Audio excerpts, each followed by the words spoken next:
Hi there, welcome back to Kevin Pollak's Chat Show. I am, as always, Chat Show. You?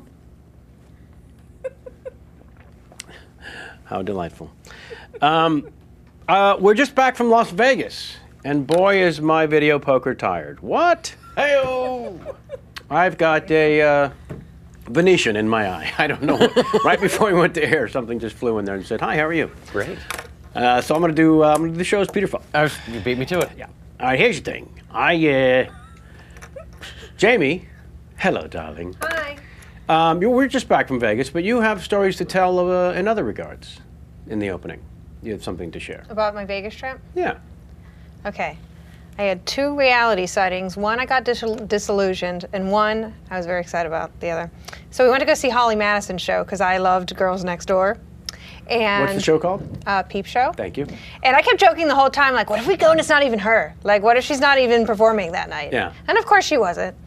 But the thing that irked me was she was sitting in the back row, like watching the show with like her posse, and we were, the usherette, it was very strict. It was like, no, you can't talk to her. You can't talk to her, and you can't make eye contact with her. Like all of a sudden, you know, this whore that used to sleep with an old man. Hugh Hefner is the Pope now, and I'm not allowed to say that I, love the show. I see. So that, but the other thing was, I had my, I like crappy reality TV. Well, some things. Like I like Girls Next Door and I like Jersey Shore, but my very guilty pleasure is I love 16 and Pregnant, and I love Teen Mom, and I love Teen Mom 2, and I saw that fat fuck Gary from Teen Mom. Yeah, baby, go! I saw him. He is the father of little Leia. He's the most hated member of the Teen Mom. Well, that's the thing. He's the daddy, and the mama, Amber, they're both batshit crazy, all right?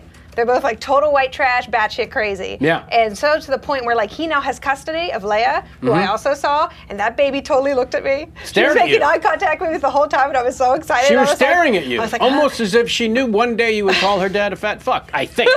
That's the way it so seemed to me. excited. That's the way it seemed to me. Wow. What's happening?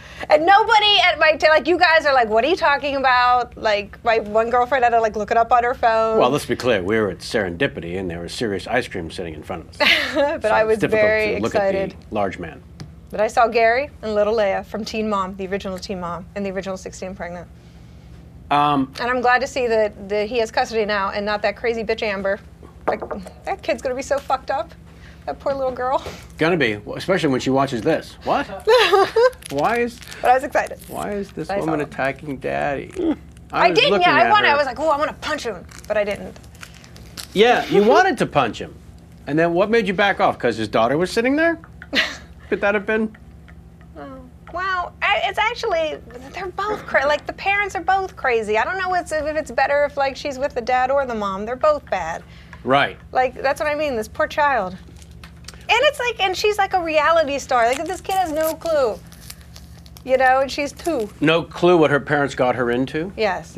Well, she was a baby. No, she was, I'm sorry, a fetus during the show. Yeah. Let's go from fetus back to horror for a second, which is my 3rd book. So you were a big fan of Girls Next Door. Yes. Right. I'm back on Team Bridget. Bridget was always my favorite, and I'm back on I like Bridget. For the record, when you were enjoying the Girls Next Door, and I dare called any of them the W word, I caught hell for it. But because we went to see I got disillusioned. the Peep Show, and you were disillusioned. Yeah, to be clear, for those of you that may have missed some of the details here, we walk a couple days or the drive in to Vegas. Jamie's saying, "What if she's not there?" The walk into the theater. What if she's not there? Literally, it's $1.40 a throw, by the way, for these tickets. That's $140. And everyone's there to see her. And everyone's Like, there to everyone see wants her. to see Holly. They want to see Holly's tits. Like, that's what we're clearly here The for. show We want is to see called Holly's Holly's big, fake Tits, I think. Yes. I mean, Peep Show. So, A lot of raunchy. I'm working blue today. You really are. There's some anger, which I'm enjoying. Yes. Sorry, my ride's here. I gotta go. So, I thought when you said, "What if she's not there?" I thought, well, they can't really charge $140. It's not like an understudy. You can't understudy a Holly Madison. I mean, Madison. That's not clearly a fan. Molly Haddison. You can't be understudy. What? Then she's sitting right behind us. So as we walk in to get to our seats, I say to Jamie, I think that's her.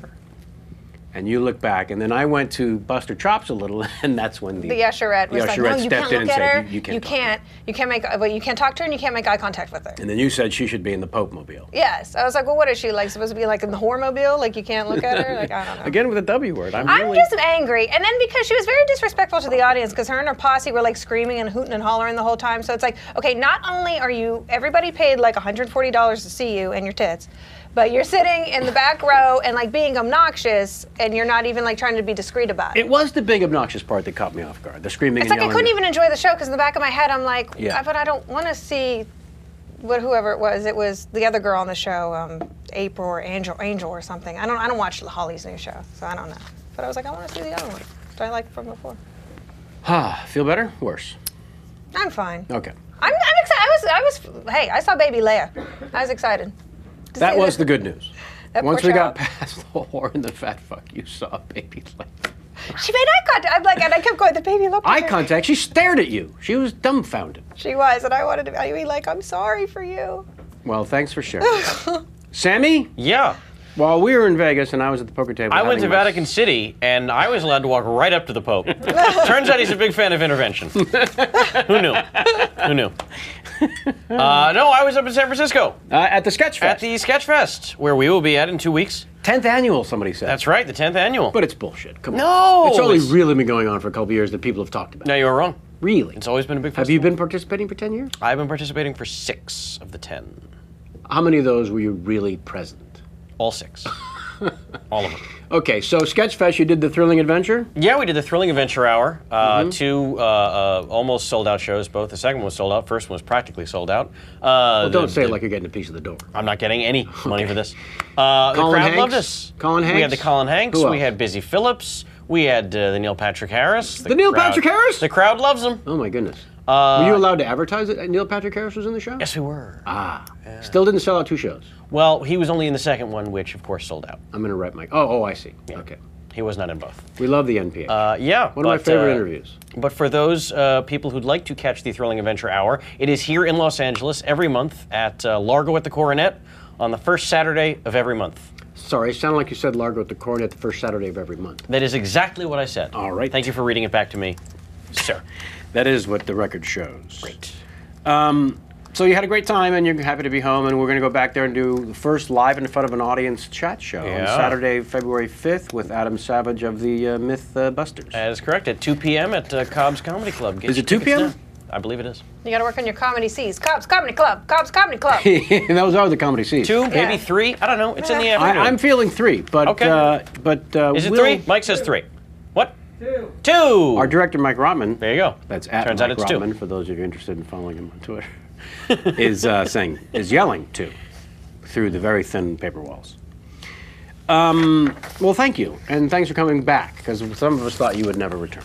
He's just going to stay there. The way they fly on Southwest, there was a good chance I was not going to make it home today. Are there, who else was on the plane back? Anybody from the Sketchfest? I'm trying to stall because the crew's going Sure. frantic No, over actually, the our camera. guest for next week's show, Mark Maron, and I were on the same flight. And From the WTF podcast, the Mark WTF Maron. podcast, the one and only Mark Maron. And the turbulence was so bad. Wait for it. How bad was it? The turbulence was so bad. Hmm. Mark admitted to me Yes? that he was a big Freaks and Geeks fan because he wanted that to be his dying words. Is that how he coined the phrase? And I told him I was a fan of Almost Famous. Wow. Can you believe that? Almost Famous. Is it dueling Johnny Carsons are we doing? Not sure it's much of a duel. How Sorry? dare you? How dare you? Son of a... Can I say fat fuck again? No! Man. But he's great. He's looking forward to being It's on the good show. now. Kenny. Nice. Got him! He did so well! Just so you know at home. Oh, and then it just, back. Oh, we were doing Kenny so well. passed in front of the camera 17 times, frantically trying to fix my camera, and we finally caught him on camera. Nice work, everybody. That's the longest Jamie and I have ever been on camera in any given show. Yeah, people No one was even listening to were me. people in the chat room asking, why are you guys still on the show? Seriously. No, I just got yelled at for watching reality TV. Because Oh. I'm not normal. Yeah. Everybody watches it. How can you support that? It takes work away from guys like Kevin and me, but mostly me. But he's on a game show. That's kind of... I mean, it's not reality, Game but show's what you call non-scripted. yeah, I mean, it's unscripted, right? But let me just say this. Are they making less pilots? Seriously? They were Scripted? a couple years ago. Nah, not now. I don't think it's changed a damn thing. I think we're back to as normal can be. Let's make the At show anywho- more inside. Yeah, let's talk about flowers right now. Okay. We're gonna no. Big news here at the chat show. And it shut off. Big news here at the chat show. No, it's back on. AOL. That's the America Online, I think. That is technically them. But isn't online one word? No. Yes. Technically, Why the balls to use the three? can't really call it AO. Can you? That's what I'm going to call it from now. AOL has decided to knight this little show of ours, along with Kevin Smith and Adam Carolla. The chat show will now be in, much like the Mystery Wheel that ABC offered up in the 70s with McMillan and Wife, McCloud and Columbo. we have the Smodcast, Kevin Smith, the Adam Carolla Show podcast, and the chat show will be on the front page of AOL 5 nights a week for the next 10 weeks as a trial run to see if anyone cares. But they're alleging 15 million views a day on average to the AOL homepage. It's the new newspaper for a lot of people, apparently. I know it's how I start my day.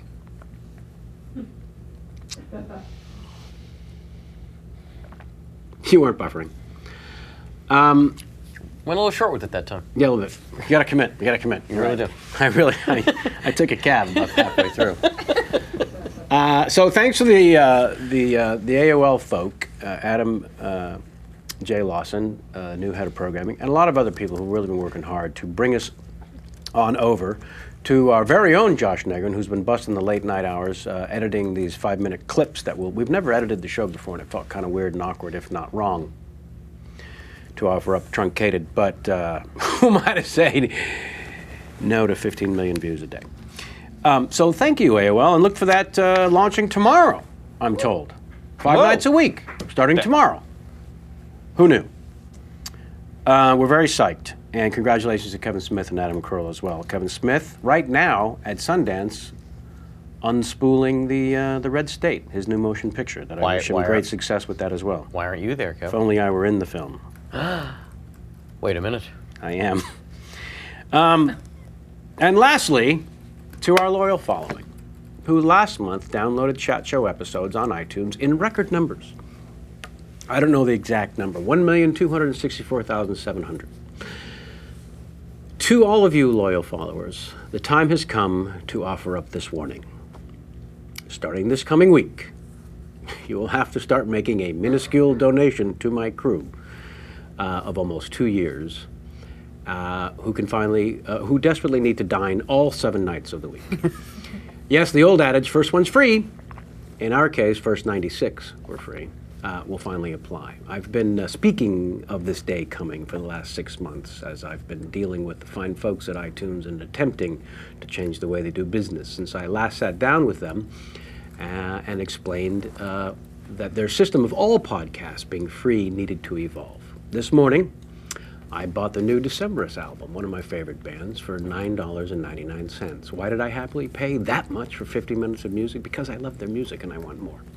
So, if you think $1.99 for over 2 hours, in most cases, is too much to pay for a chat show episode, write to me at contact@Kevin Pollak's Chat Show, and please explain, as best you can, why the centuries-long agreement between artist and audience, in which audience pays for their entertainment, should not apply to what we're doing here.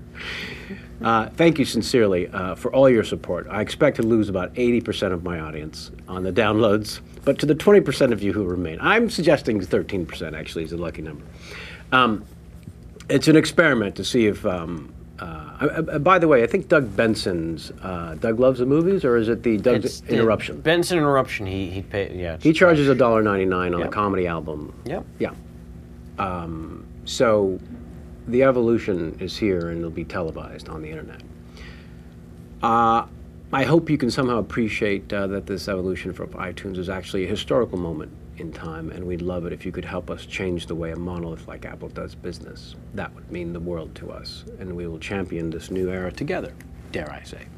And now it's time, along with a graphic, for Ask Kevin. Anybody? Ask Kevin.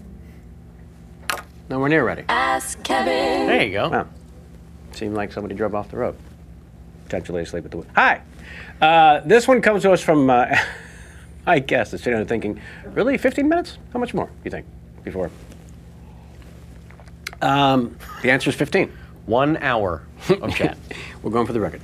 By Mark Marlin, at Mark K. Marlin, may be in fact his moniker. Can you give a shout out to Sean Things, at Sean Things maybe, for the tireless work he does cleaning up the forums, the KPCS forums, the Kevin Pollak Chat Show forums, and a shout out for the Kevin Pollak Chat Show forums themselves. We need a lot more people in here.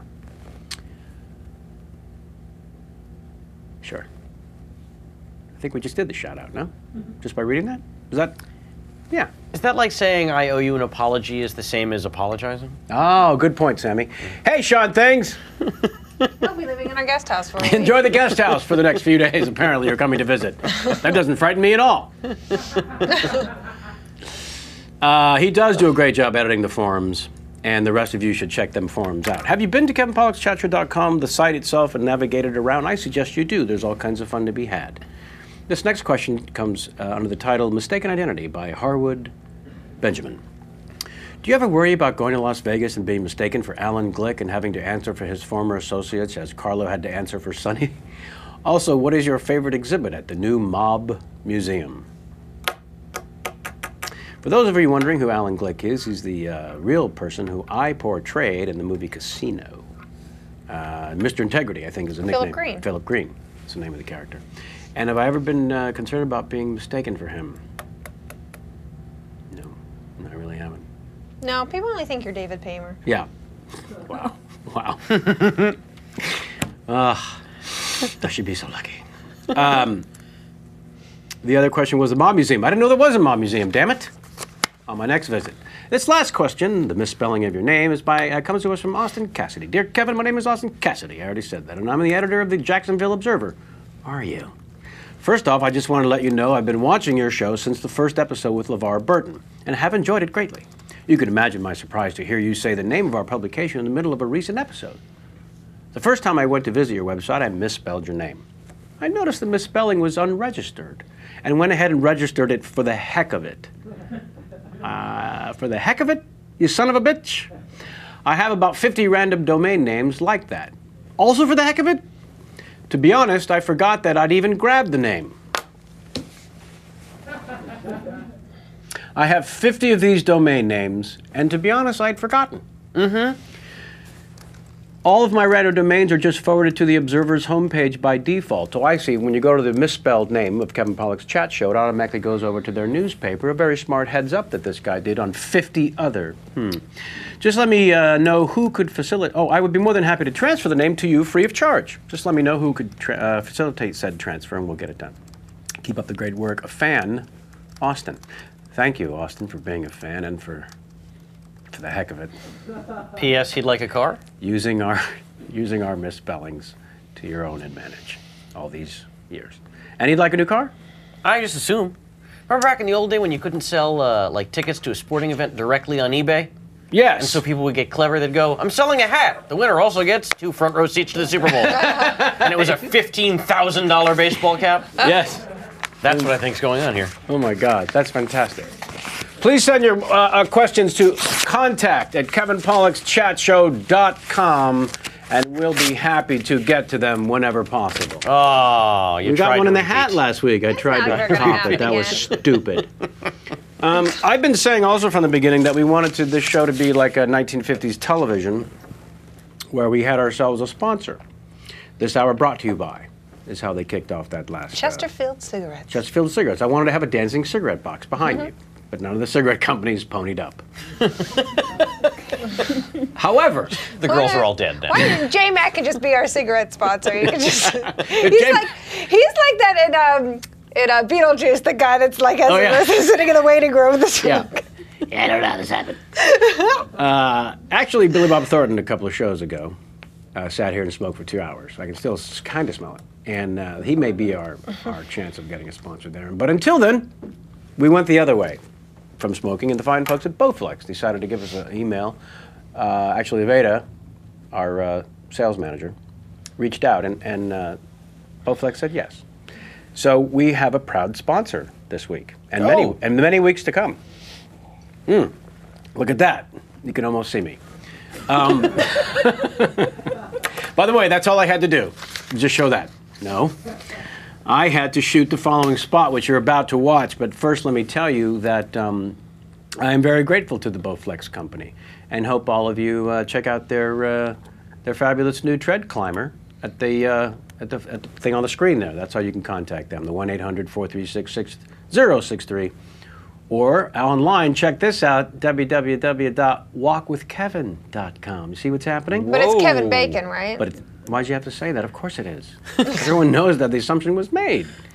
Damn you. All right, so here's a little spot we shot for them. Please enjoy and order one immediately. Roll it. Hello, how are you? I'm here to tell you about Bowflex Tread Climber. Oh, this is exciting stuff. The machine is called the Bowflex Tread Climber. The tread climber combines the motions of a treadmill, a stepper, and an elliptical into one beautiful machine. It's 3 workouts in one fluid motion. You can't touch it, folks. All you have to do to lose weight is walk. That's it. Wow, walk. Bowflex recommends just 30 minutes 3 times a week. That's it. Ooh, how great is this? Bowflex did a study at Adelphi University that showed the TRC can burn up to 40% more calories than a stepper, can burn up to 2 times the calories of a treadmill. Wow, these are 2 ways to request the treadmill info kit. There are 2 different ways. Call Bowflex at 1-800-436-6063. I'm going to hit you with that number again. Watch this. 1-800-436-6063. Wow. Request one online if you wish. www.walkwithkevin.com. Easy enough. It's easy peasy. So, what's in the info kit, you ask? I hear you. The full-color glossy brochure that describes the tread climber's unique motion 3-in-1 design, available models, financing offers, etc. Also, a free DVD so you can see it in motion and learn more about the machine. And finally, bonus. Ooh, bonus. We love bonuses. The Bowflex Insider's Guide, which includes a free fitness assessment, 6 weight loss secrets anyone can use to start losing weight today. Forget yesterday. We're talking about today. Info on nutrition, superfoods, and more. Hey, did I mention it was free? Enjoy your Bowflex Tread Climber today. How about that? Was that long enough for you? We've only got 2 more to show. Ready? Roll it. I built my own Bowflex in the time it took to watch that. Nice one, Sammy. Thanks, buddy. We did have a Larry King winner finally. Hey. And as a little precursor to our guest, perhaps I should offer this one up as an example of how Larry King game works. If you want to possibly win a Kevin Pollak's Chat Show t-shirt, send your own Larry Kings into contact@kevinpollakschatshow.com. This one is from Morgan Morgan. We're going to say at Morgan Morgan on the Twitter. One time, after a crazy dinner party at Strother Martin's house, I woke up behind a Chinese restaurant in Atlantic City with a headless Barbie doll and a suitcase full of Little Debbie snack cakes. And no parents! Makunji, that can't be how it's pronounced. Pennsylvania, you're on the air. Pittsburgh, help me. Makunji, anybody? What? Vicksburg. It's pronounced Vicksburg. Pittsburgh into Pittsburgh. Makunji. All right, so send us your shirt size to so we can send you a shirt, sir. Congratulations. I was sitting down earlier today, which now seems like a lifetime ago after that ridiculous preamble. Oh my word! And I was writing up a rather lengthy intro to my guest today because I felt I had so much that I wanted to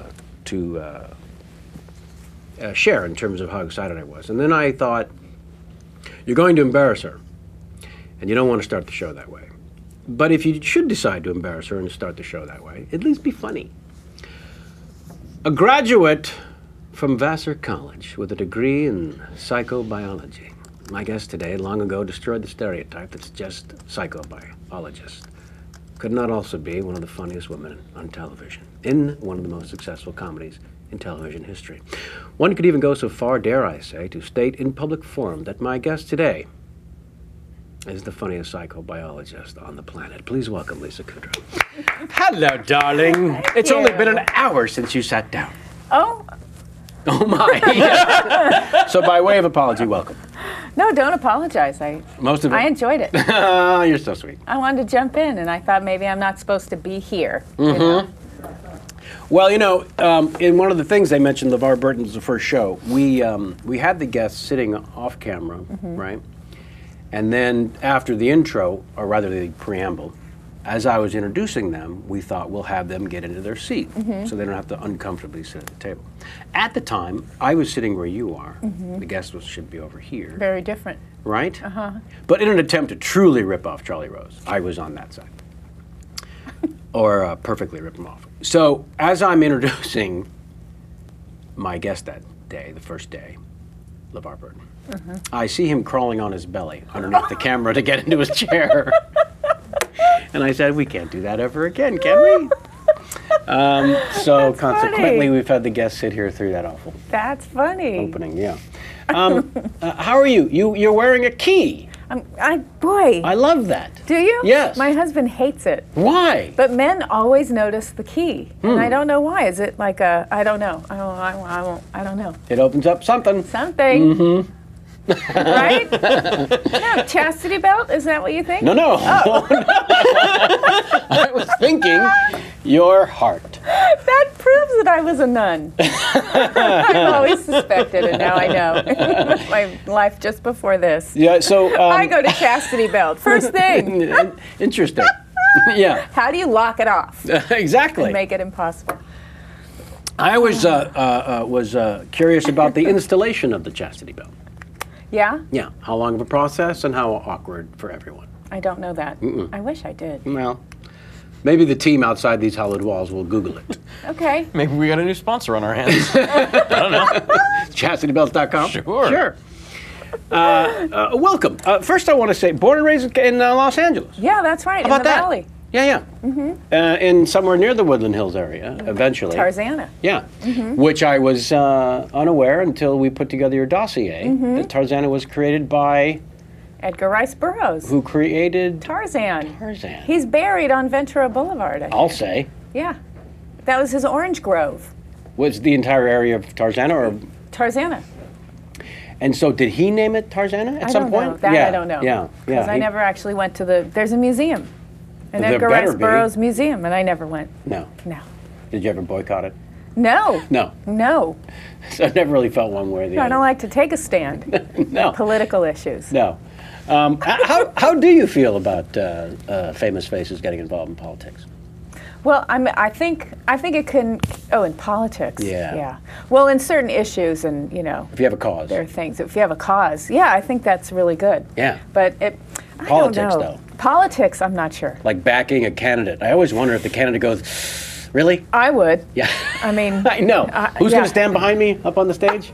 Exactly. Yeah. How do we? Yeah. Not. No, you're known for entertaining people, Yeah. not Yeah. world diplomacy. Yeah. If you get. Yeah. I mean, when Sean Penn got in a diplomacy. boat and was out on the water Right. after Katrina, I Yeah. thought, good on you. Right. You're trying to make a difference. No, but it does bring attention Oh boy. to a cause, because attention, follows the very famous. Yeah. So that is a good thing. I just saw George Clooney on a show, Right. Piers Morgan. Yeah. He's And it been was phenomenal. with the Sudan. Being the poster boy for a lot of, not a lot, but hand-picked, very carefully chosen causes. Right, and he makes his point really well, I think, and that Boy, is is he articulate every time. It's unbelievable. yeah, just about fame and people like him who do have cameras trained on them at all times, Right. and also making the distinction between getting a story and creating a story, which Right. was his gripe. He really didn't have a gripe with photographers. That's what they do, Paparazzi. Yeah, Yeah. paparazzi. That's what they do. But creating the story, when you're walking down the red carpet, who's that fat girl you're with? that's trying to make him do something, not just taking his picture. So that was good. Right. Although then- I did think the Who's That Fat Girl cause that he first spoke for was an odd choice Yeah. to start things. Yeah. Well, because first thing you think is, who are you with? Yes. What? What are you wearing and who are you Now with? you just reminded her. Yeah. Ah, unfortunate. I know. No, but he's good. He's unbelievable. In Yeah. fact, it's almost, it flies in the face of God really gives with both hands. That he could be so ridiculously gorgeous and talented and smart and thoughtful and caring and all of these things. Right. Time Magazine Man of the Year, feels Okay. like, a little bit. If it's up to you and To me. float it let's- out there. Yeah. If it's up to you and me. Father a doctor still. He's retired. Is he? Yes. Had enough. Yeah. A while ago. Oh, but he put in many years. Yeah, well, yeah. Yeah, Yeah, yeah. and he was a headache specialist and, you know, top in the field and did a lot of research and published a lot of papers and introduced a lot of things to the treatment and study of headache. And my brother is a neurologist, Right. and so now he is the headache specialist. Is he really? Uh-huh. Literally He's took very over good. the family business. Kind of, yeah, he took over the family business. Yeah. But he's, you know, I don't know whose feelings I could hurt, but I've heard my father say it, you know, he's even smarter. So. Wow, it's a neurologist. So when someone says, what are you, a brain surgeon? Can he, He's not a brain surgeon. not a brain He's surgeon. not, no, he didn't do, right, not for surgery, no. the fascination and study of the headache, that's got to be helpful to hundreds of millions of people. Yeah. Yeah. Well, it is. And there are lots of different types of headache also. And I worked for my father for 8 years, and at one point, and his specialty within headache was something called cluster headache, which is mostly, it happens to men, and it's a pretty dramatic syndrome where for the duration of the headache, which it never lasts more than 2 hours, but it's on one side of the head, and the pain, it feels like a red glowing poker being forced through the eye. Is that all? Is that's it. So babies, and that side of the face, you know, the mouth droops, the nose runs, and the eye tears and droops. Like it's a whole Cluster. It's called cluster, and it can happen many times per day. And so he really helped a lot of people with the control of that one. So he was able to figure out a way to suppress or to deal? Well, different medications to try to, you know, eliminate the number of headaches one gets, and then also you just inhale oxygen for about 10 minutes and it's gone. Pure oxygen, Yeah. I would assume. Right. And it's gone. then it's gone. And he discovered that? Well, yeah, he had seen, someone wrote a paper about it like 100 years ago about oxygen, and so he tried it out. And it worked. He got cluster headache himself. Oh. So he could, so Wow. he could try things on himself, yeah. So the phrase, doctor, heal thyself? Physician, heal thyself. Physician, heal thyself. He Yeah, was- he and I was- say it like, no, I know what it is. It's physician. It's physician, Kevin. How cute. As a I know. psychobiologist. Where is your framed degree from Vasa? It must be hanging somewhere. It's not hanging. No? No hanging? I think I do know where it is. I think it's in my office, but I am kind of lazy. So, you know, they give it to you in that folder. I don't know. In college, you graduate, they give it to you. It's in a folder, and it's still in that. It's like a folder. I didn't frame it. But in the I folder, value it. You, clearly. I'm proud of it. I love Vassar. The in the folder seems almost considerably more valuable if one were to apply such things to a degree. So when you're off to Vassar, your dossier suggests that you weren't really comfortable allowing yourself necessarily to think in terms of wanting to ever be funny on a stage or in any platform. Acting was out. Out of the question. Out of the question. Absolutely. And was there much of an inner struggle as you went off to school in your early 20s? No. When I was there in high school, I decided that I was not going to be an actress. It was before that I wanted to really badly. And then I just thought, you know, no, that's not a good legacy for the kids you're going to have. And so they need a smarter mom than that. And then, of course, you won't be able to attract a smart man to be husband and father. It was, I really thought ahead. Yeah, you did. And from the 50s. You thought ahead and from the bygone era. No, I'll tell you, my favorite movie was, Cheaper by the Dozen. Really? And it made sense. All of it made sense. That Victorian sort of, boys have fun with those kinds of girls, but they don't marry them. And, that's how I went, that's right, okay. Wow. Yeah, I know. That just, well, not for nothing. I'm not completely normal, yeah, no. But, no, so acting was out because I thought, that those people had very troubled lives. Yeah, sure. For whatever reason. Well, you weren't wrong. And I didn't want to. Yeah. I just thought that's nothing to be proud of. I'm not convinced to this day that it's there's an exact word that my brain is searching for. We'll come back to it. A noble profession. I've always had that argument whether or not it's a noble profession. Unless you're George Clooney and you can make a difference in the world. Well, yes, that's true. But he's not married. I mean, he knows himself enough to know that in terms of being a life partner and, the commitment that takes and raising a family and all of that stuff, it's a big commitment. Yeah. And I think for actors or people, that's the biggest commitment. Don't you think? Oh, God, for a lot, yes. That's number one. Yeah. But there's a lot of other, I think, there are those who psychological choose things going on. What I have found is, as it turns out, there's no correct path. No, I don't. I agree. Yeah, you have to be true. And that I was curious when reading up on your journey that we've had a lot of people sit here and talk about I was very early on, and I certainly suffered from this. Preteen suffered from "Hey, look at me" disease. At first, it was for the family, made the family laugh, and that's why I got my parents' attention and love. And then some of the other family at the gatherings, and then eventually kids at school, and it progressed from there. And then there's a few who've been shunned it. It wasn't going to be for me. It didn't make sense for whatever reason, and those are all. Oh, you did? Yeah. Yeah. A couple people, sure. You are not alone. Yeah. As it turns out. So then you're off to also tennis. Yeah, I was on the tennis team. And some of the research said high school and at Vassar, and some said just high school. Both. Both. Yeah. And so how did you love competitive sport? And it must have been a certain part of your life that was important, and yeah. Tennis?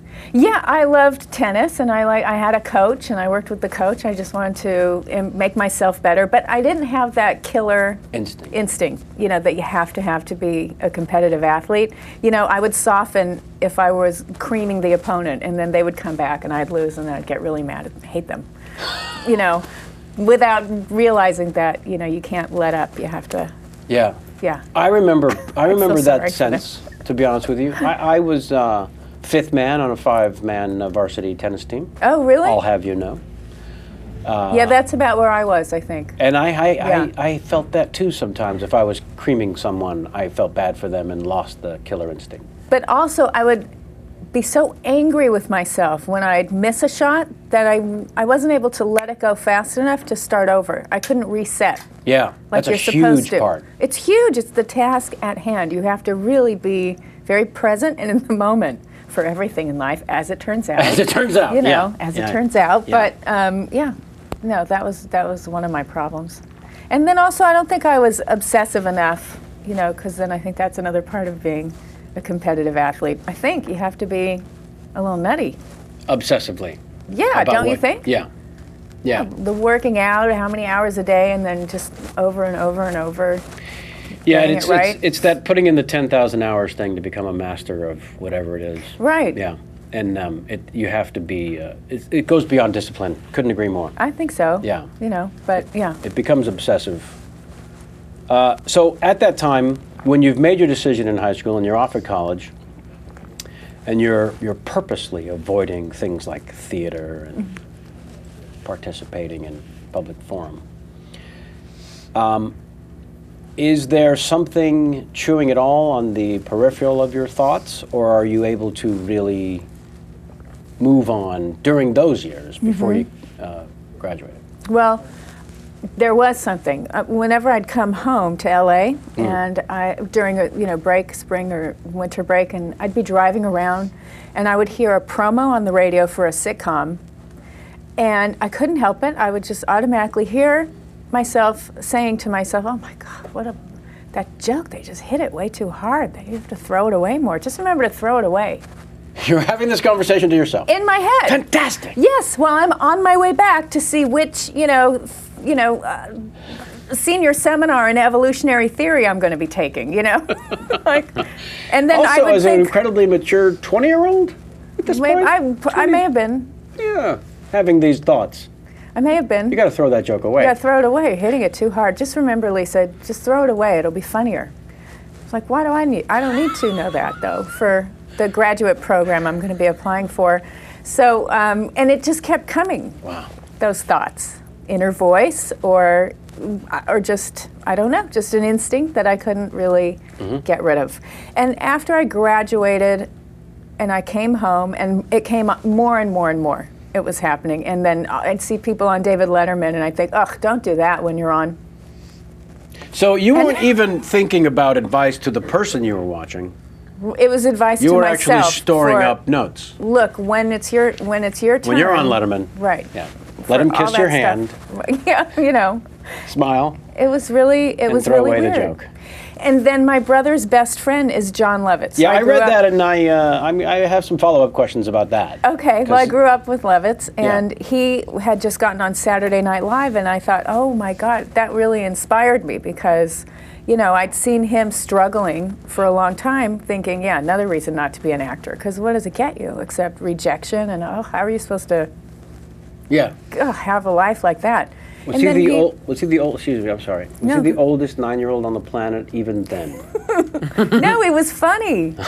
And he was really funny. I mean, I remember he and my brother, they all went to a school dance, and they're older than I am. Right. And they went to a school dance, and they were laughing about Lovitz, who was sitting there and not really dancing or talking to anybody, and they would go over and go, Lovitz, are you all right? You having a good time? You don't look like you're having a good time. And they're in junior high. Nonsense, I'm having a wonderful time. I feel like dancing. And got up and danced around. He's a little kid. Yeah.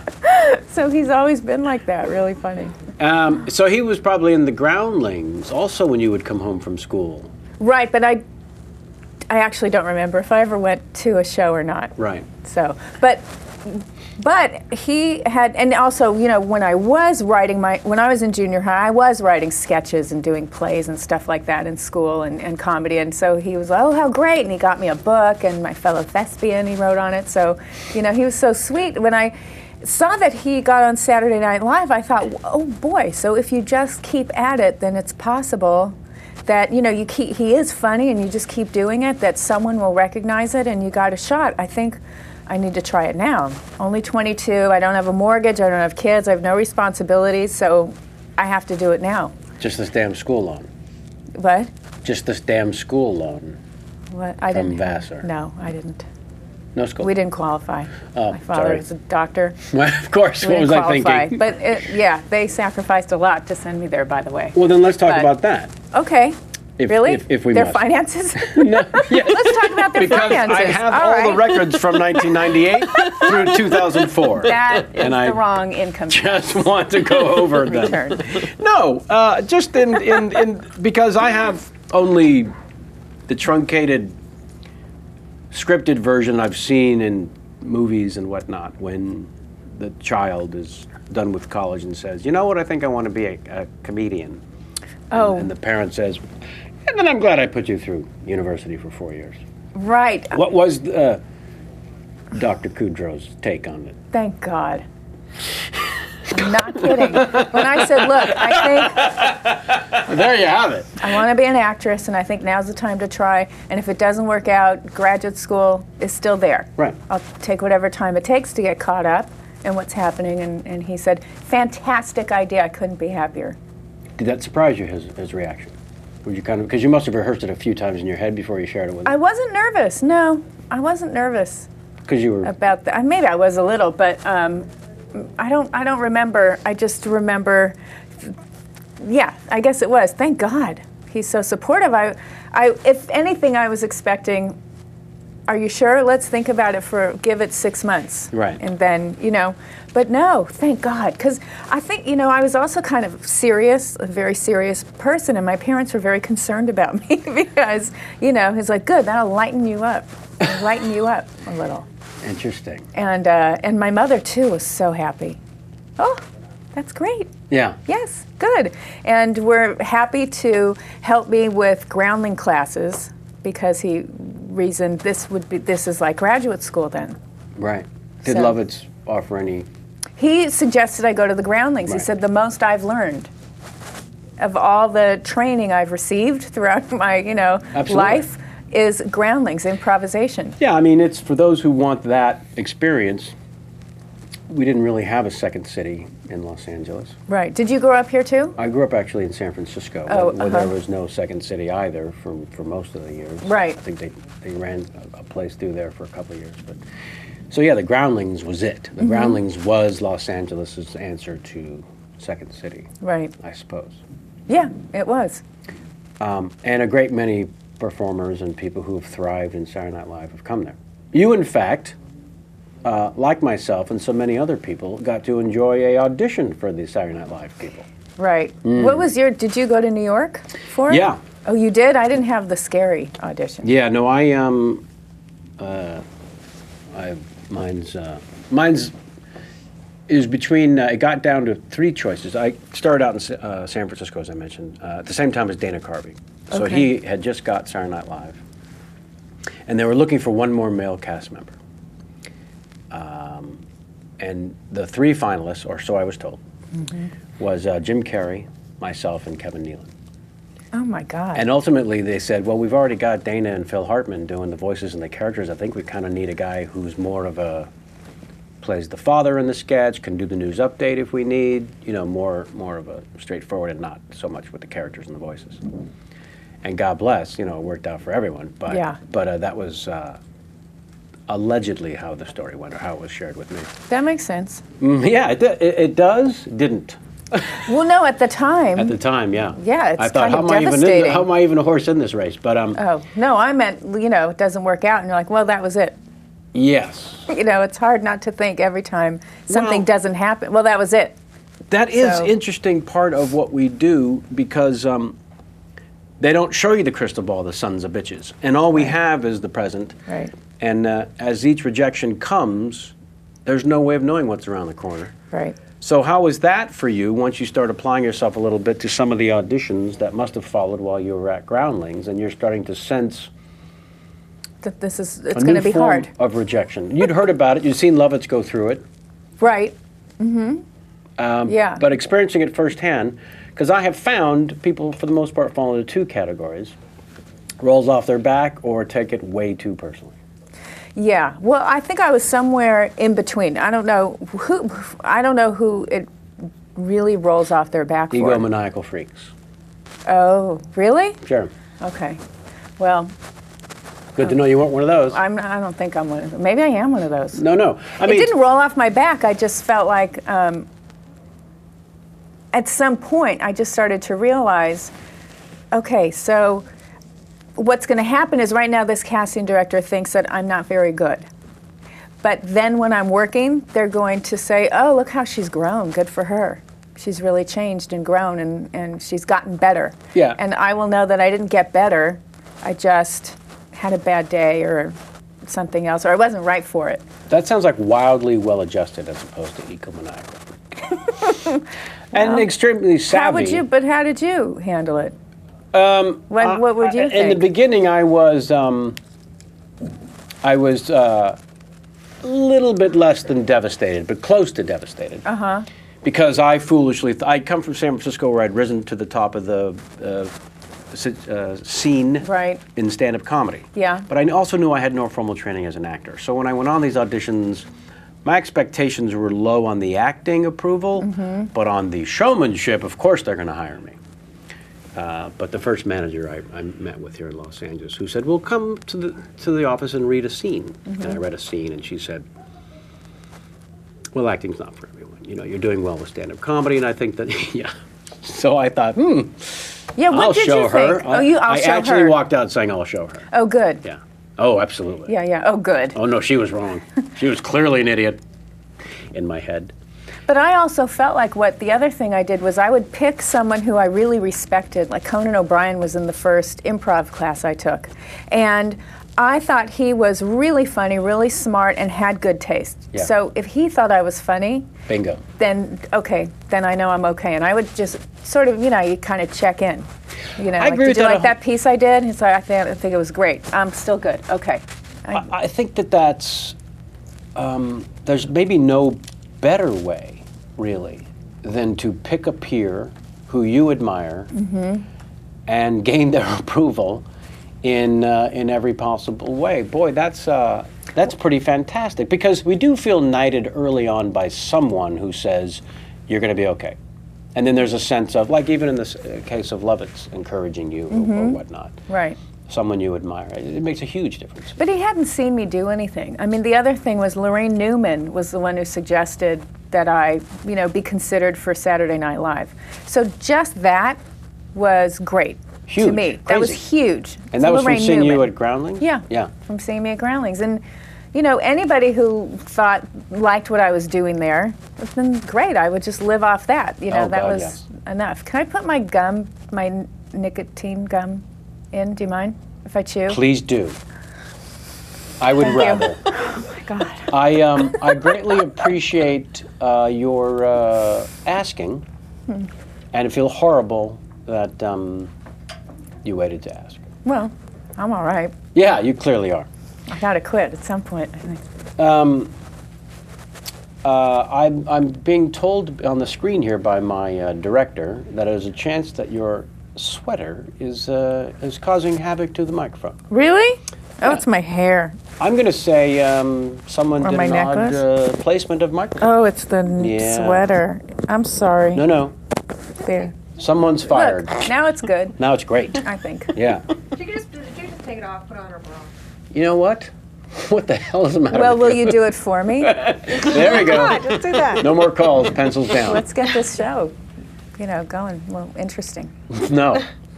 Don't be silly. We don't want to set precedent. No, because this is great. You're just talking to me. Is it odd? She feels so comfortable. Yeah, that she took her sweater off. I see what you're saying. So it really isn't sexual. It's about comfort. It's about confidence, about success in an interview. What? Good point. You've been to my home. I never put on pants. It's true. Oh, don't you hate pants? These two.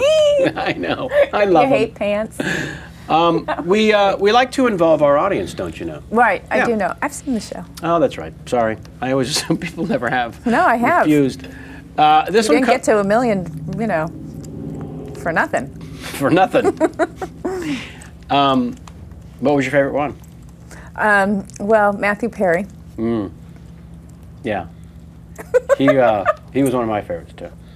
I have a question from him for you, but before we ask Matthew's question, I think it's important to bring in our live audience. That is to say, I don't appreciate the dead ones.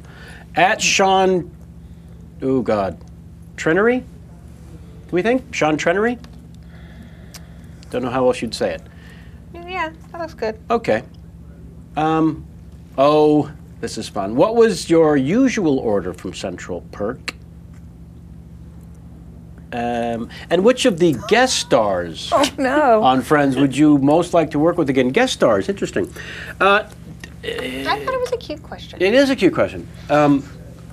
I don't know what the order was from Central Perk. I have no idea. Coffee. I don't know. Yeah. That's the correct. No, I have but no that- idea. But that's the correct answer, and I think Oh. it's important that Sean know that wasn't really a thing, because I think the curiosity probably comes from you guys all had favorite drinks, right? No, Oh, not really. no. Yeah. Were there? You guys had a lot of cool guest stars over the years. Yeah, So that's a tough question. yeah, that's well, it's not meant as a Sophie's choice just yet. Okay. But any name that comes to mind that would be fun to work with again, by way of an answer to Sean's question. Ooh, a lot of them. Anyone? Well, a lot of them. I mean, I had fun with. Well, I mean, Sean Penn was on. That loser. That was really. That, by the way, I don't know if this is I thought that was Matthew's the question. hippest thing in the history of television. So did I. I mean, it didn't even make sense. I couldn't even do the math. I didn't even want to chase down the rabbit hole how it came to be. I just don't wanted know. it to be magic. And I didn't know how it happened.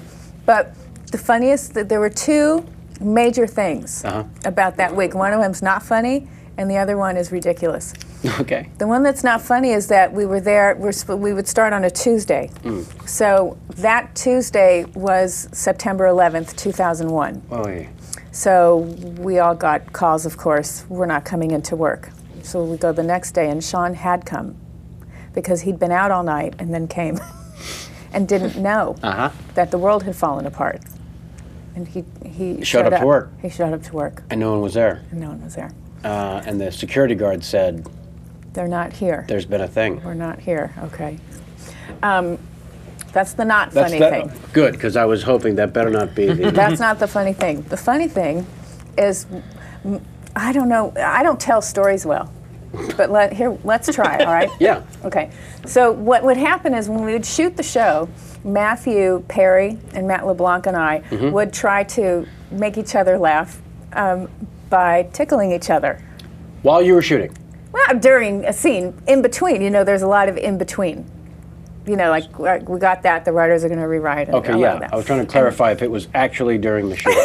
No, That would have been awesome. No, we didn't do that. No, so you would pass the time by tickling.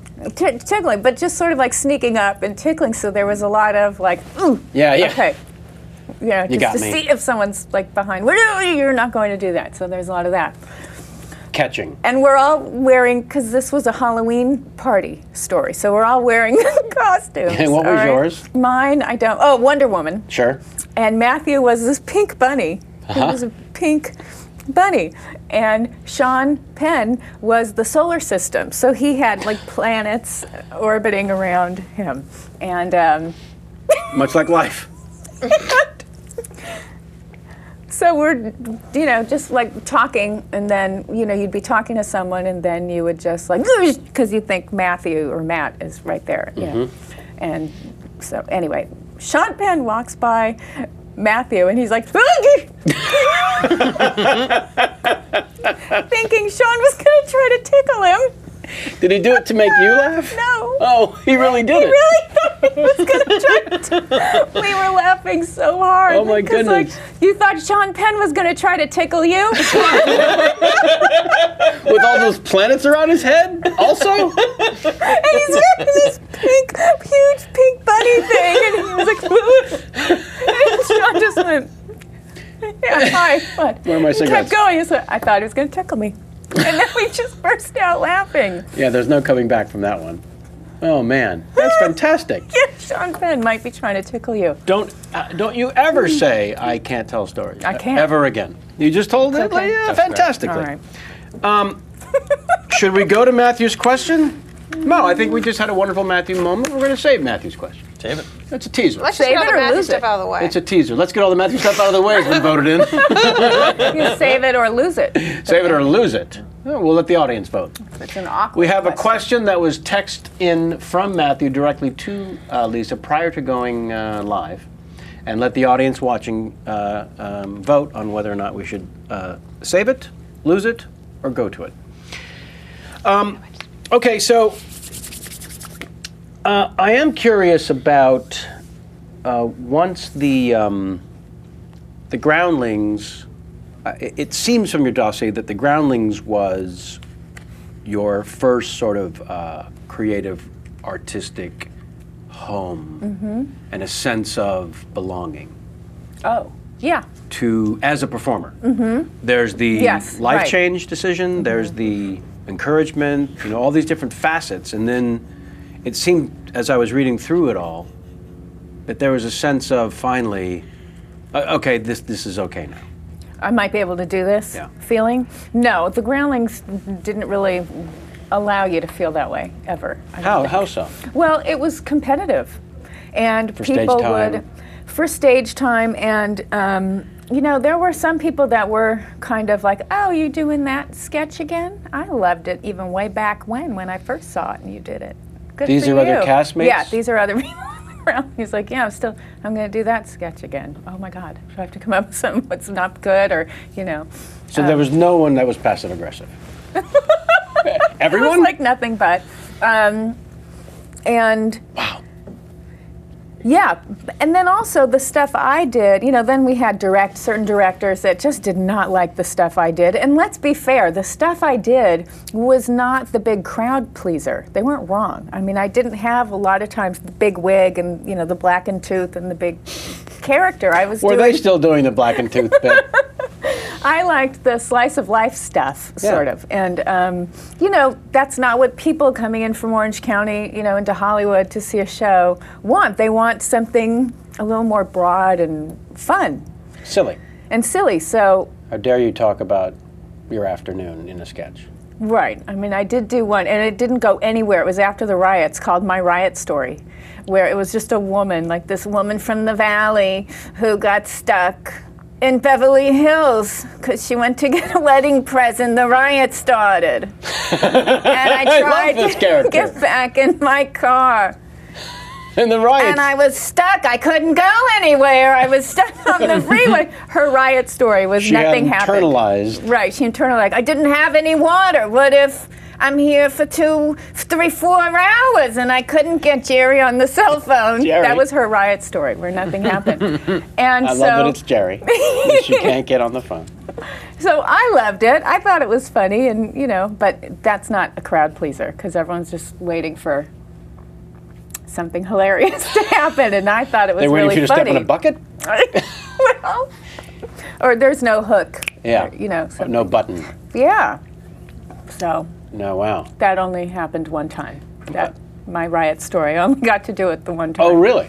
Uh-huh. Well, then that's pretty good from memory if you'd only performed it once. Well, it was written better than that. That's what I'm just pulling out little moments that I remember. But it would be absurd, if not Mary Lou Henner-ish, if you remembered every syllable. Thank you, because I don't remember anything. Me neither. Oh, thank God. Yeah.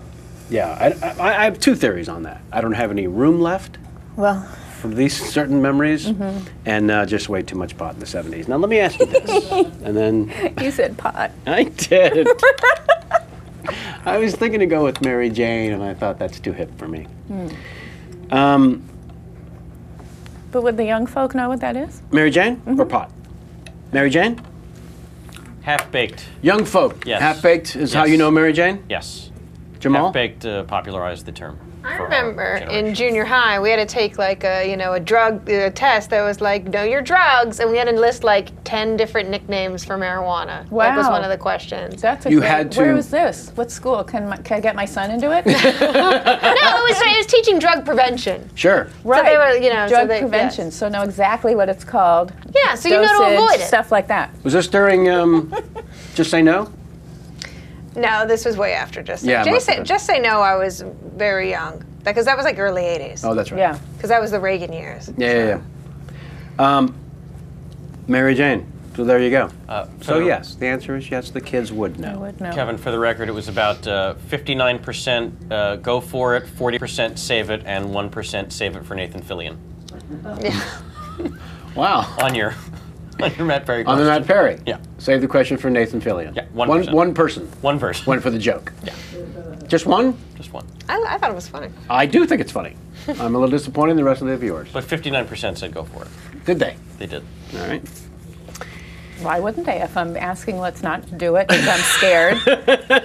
What it might be. Are you nervous? They're not stupid. I found Matthew, in my experience of working with him in the motion picture business, to be one of the best at something that I assumed he honed as a skill while working on Friends, which is called in the television trade, specifically the sitcom biz, beat the joke. How did you feel about the world of beat the joke during rehearsals? Because I as a stand-up, beat the joke sounds great. What's beat the joke exactly? You're in rehearsal, and after a day or so, certain punchlines get stale, and there's a process where the writers want to try to beat the joke, and occasionally a cast member will offer up a better line, Right. and then in a parlor game it becomes to some under the name of beat the joke. Okay. I think Matthew probably told me that's what he called it. Oh. For some reason it stuck in my head. Okay. So, was there any sense of that? Did that become some kind of skill for you as well, or is that just the way that nutty Matthew Perry, his brain works? Because he's very competitive, of course, as a junior champion in the Canadian tennis world. Right, he could do it. So, but he mentioned here on the show that definitely had a lot to do with why he became so sort of competitive as a thinker and game player. Look, I mean, he's also hilarious. So if he hears a joke, right. It's an instinct. He can't help it. He's going to come up with 5 that are at least as good. Yeah. You know? That's what I thought. Yeah, that's just him being hilarious. I don't know when I've laughed as hard in my life. It's true. Other than when working for 10 years on Friends, Matthew making us laugh so hard that we were crying. It is almost a beautiful combination of need to be funny and delivering. Oh, delivering. Yeah. And it's not just, it's the way he does it too, which is hilarious. One time, because he, you know, and Hank Azaria too. Sure. You know, they have the same tone, you know? Little frickin' frack thing there, yeah. And so I never knew where he got things from, like Hank, or it originated with him or from you know, but it was all funny. And he would do this one thing where he would be talking about something, you know, he's like, well, I don't know, I mean, if we were to do it that way, we could, you know, that could work, I don't know, I. And he would just, I. For no reason. And one time he had like an I fit, and he just went, I. And it wouldn't stop. Know, it made me laugh so hard. Yeah, I think that's a Matthew thing for sure. I don't know that came from anyone else's messed up brain. And then enjoy. You know, everyone says, oh, I enjoy. Well, I remember him saying, I enjoy an egg. You know, that was the thing. And enjoy, and I enjoy you, which I hadn't heard anyone do that before. And also the kissing your shoulder for no apparent reason. That was always delightful. And I took it as sweet. Oh. Yeah. I didn't know that was a joke. Didn't know that was a bit. I accepted the love from wherever. Yeah, as you should have. Even if it wasn't real. You ready? Sad. What, Matthew? Matthew. Okay. And then so we can move on. Okay. Because I have an hour on Schwimmer. Okay. Fantastic. Ask Lisa what I dared her to say to the audience during the, you know what the rest of it is? Yeah, the 100th episode where Phoebe gives birth. Yep. He asked you apparently to say something to the audience during the scene. And I'm assuming you refused. Right. I don't know why I'm assuming that. No, I did it. Oh, you did? Because everybody was going to pay me money, like 100 or 200 each. So it was so outrageous, it started to become a thing. Yes. Because during rehearsal? we were shooting the show. And, you know, no one likes to, I guess, beat the joke more than the writers. Right. So that's usually what you're doing during a sitcom, waiting in between scenes. They're trying to improve on a joke or something. But this one actually we weren't allowed to say, I think vagina. The line Phoebe had, because she had just given birth, was some complaint to someone about, yeah, well, you push, I don't remember what, you know, fill in the joke. Through a vagina, and then tell me how you, one of those, you know. Or like, 3 babies just came out of my vagina, something like that. And so I remember Marta came over and said, we are trying to figure out another word, because the network would prefer that we don't say vagina. And so that's what we're doing over here. If you guys have any ideas, let us know. And everyone's trying to throw out like hoo-hoo or, you know, hee-hee. Hoo-hoo's a favorite. And LeBlanc. Do you know how funny he is, by the way? Okay. Yeah. LeBlanc says, I don't know, I've called it a dick ditch. Very Matt LeBlanc. And we all laughed so hard. And I remember, I think we told Marta, and she laughed so hard and said, yeah, but obviously we can't say that. So we're going to go over there. My question is, was Matt clearly just trying to make you guys laugh, or was he suggesting that might actually fly? LeBlanc? LeBlanc. No, he's just like the only one I know we ever used was dick ditch. So, yeah. Clearly I don't absurd think he was and genuinely hilarious. pitching it, but yeah, so we all laughed really hard because that's just horrible. Yeah, sure. And then Matthew said, say it. When we shoot it, say it. Say vagina. Say it. No, say dick ditch. Oh. Say it to the audience.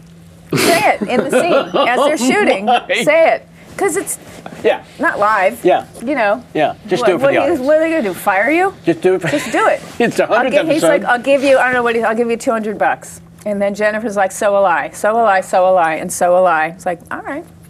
What are they going to fire me? And it'll be a moment that no one will forget. No one under 16 was allowed anyway at our tapings. Oh, so cool. Yeah. And they're what have you got to, I just like, what do you have to lose? This is fun. They're daring me. Okay. And I did it.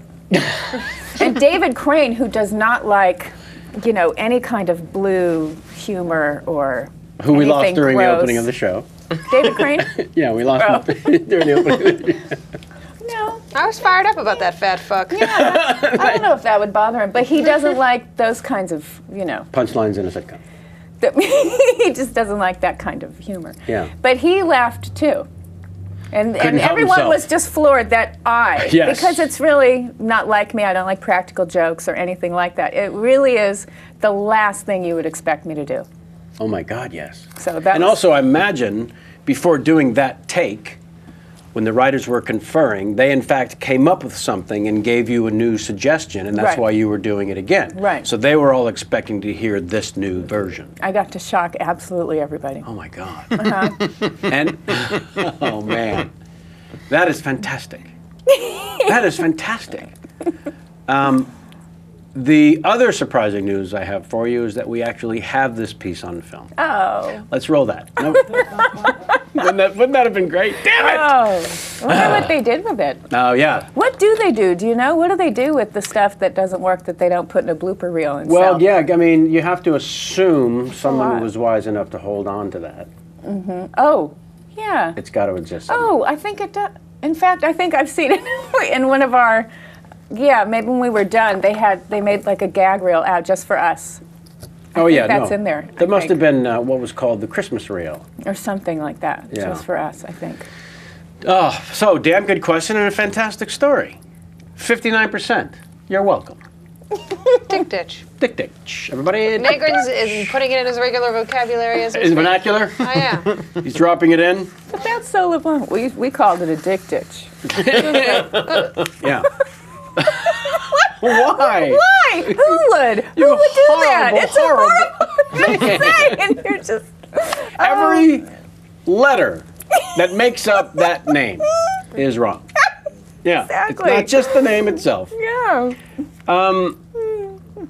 Good times. Yeah, clearly. They were.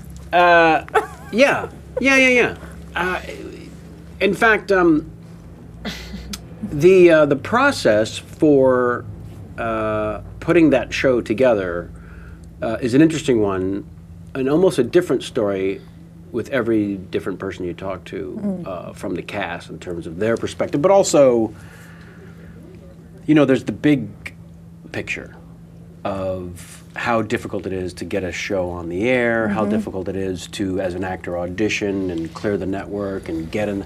So there was various stages that I went through, a few of which, not various, but a few stages I went through with Matthew. But one of the things I was curious about was the sort of like first table read experience, because in my very little experience of working in that world, having done a few fabulously failed pilots, that first table read, because it is just a pilot, there's a sense of how emotionally involved do you allow yourself to get. Right. Almost like a doctor not becoming emotionally involved with a patient. Right. Because by the time you got to Friends, you had done so much and Well- had been recurring on Mad About You, Right. and you'd certainly been in the this series finale, I believe, of Newhart. Oh, yeah, that's Cheers, and we have a dossier here. You had done your share, and had you done, I don't want to assume, so had you done, in fact, other pilots? Not a lot, no. Right. No. I always imagined my way in would be exactly like Mad About You, where I guest star, Right. and then, that worked out well, let's do it again, and do it again, and do it again, until I finally get offered a regular role. I didn't see myself as being someone really castable as a regular on a sitcom. Well, mostly because I'd been told by agents, no one knows what to do with you because, they want really pretty girls and stuff, and so we don't know what to do with you. Well, a funny woman to begin with gets penalized instantly. Yes, because if you're not, making pretty face and acting girly and, looking like your favorite thing is having sex, then, you're not needed really in anything. Yeah, and that hasn't changed, by the way, in 60 years of broadcasting. No, I don't think so, and I don't think it ever will. No. I don't, but. So your agents are telling you, we're not that, nobody's really sure what to do. Yeah. And so then at that first table read, when you are in fact hired to be one of the leads in the show, are you emotionally attaching?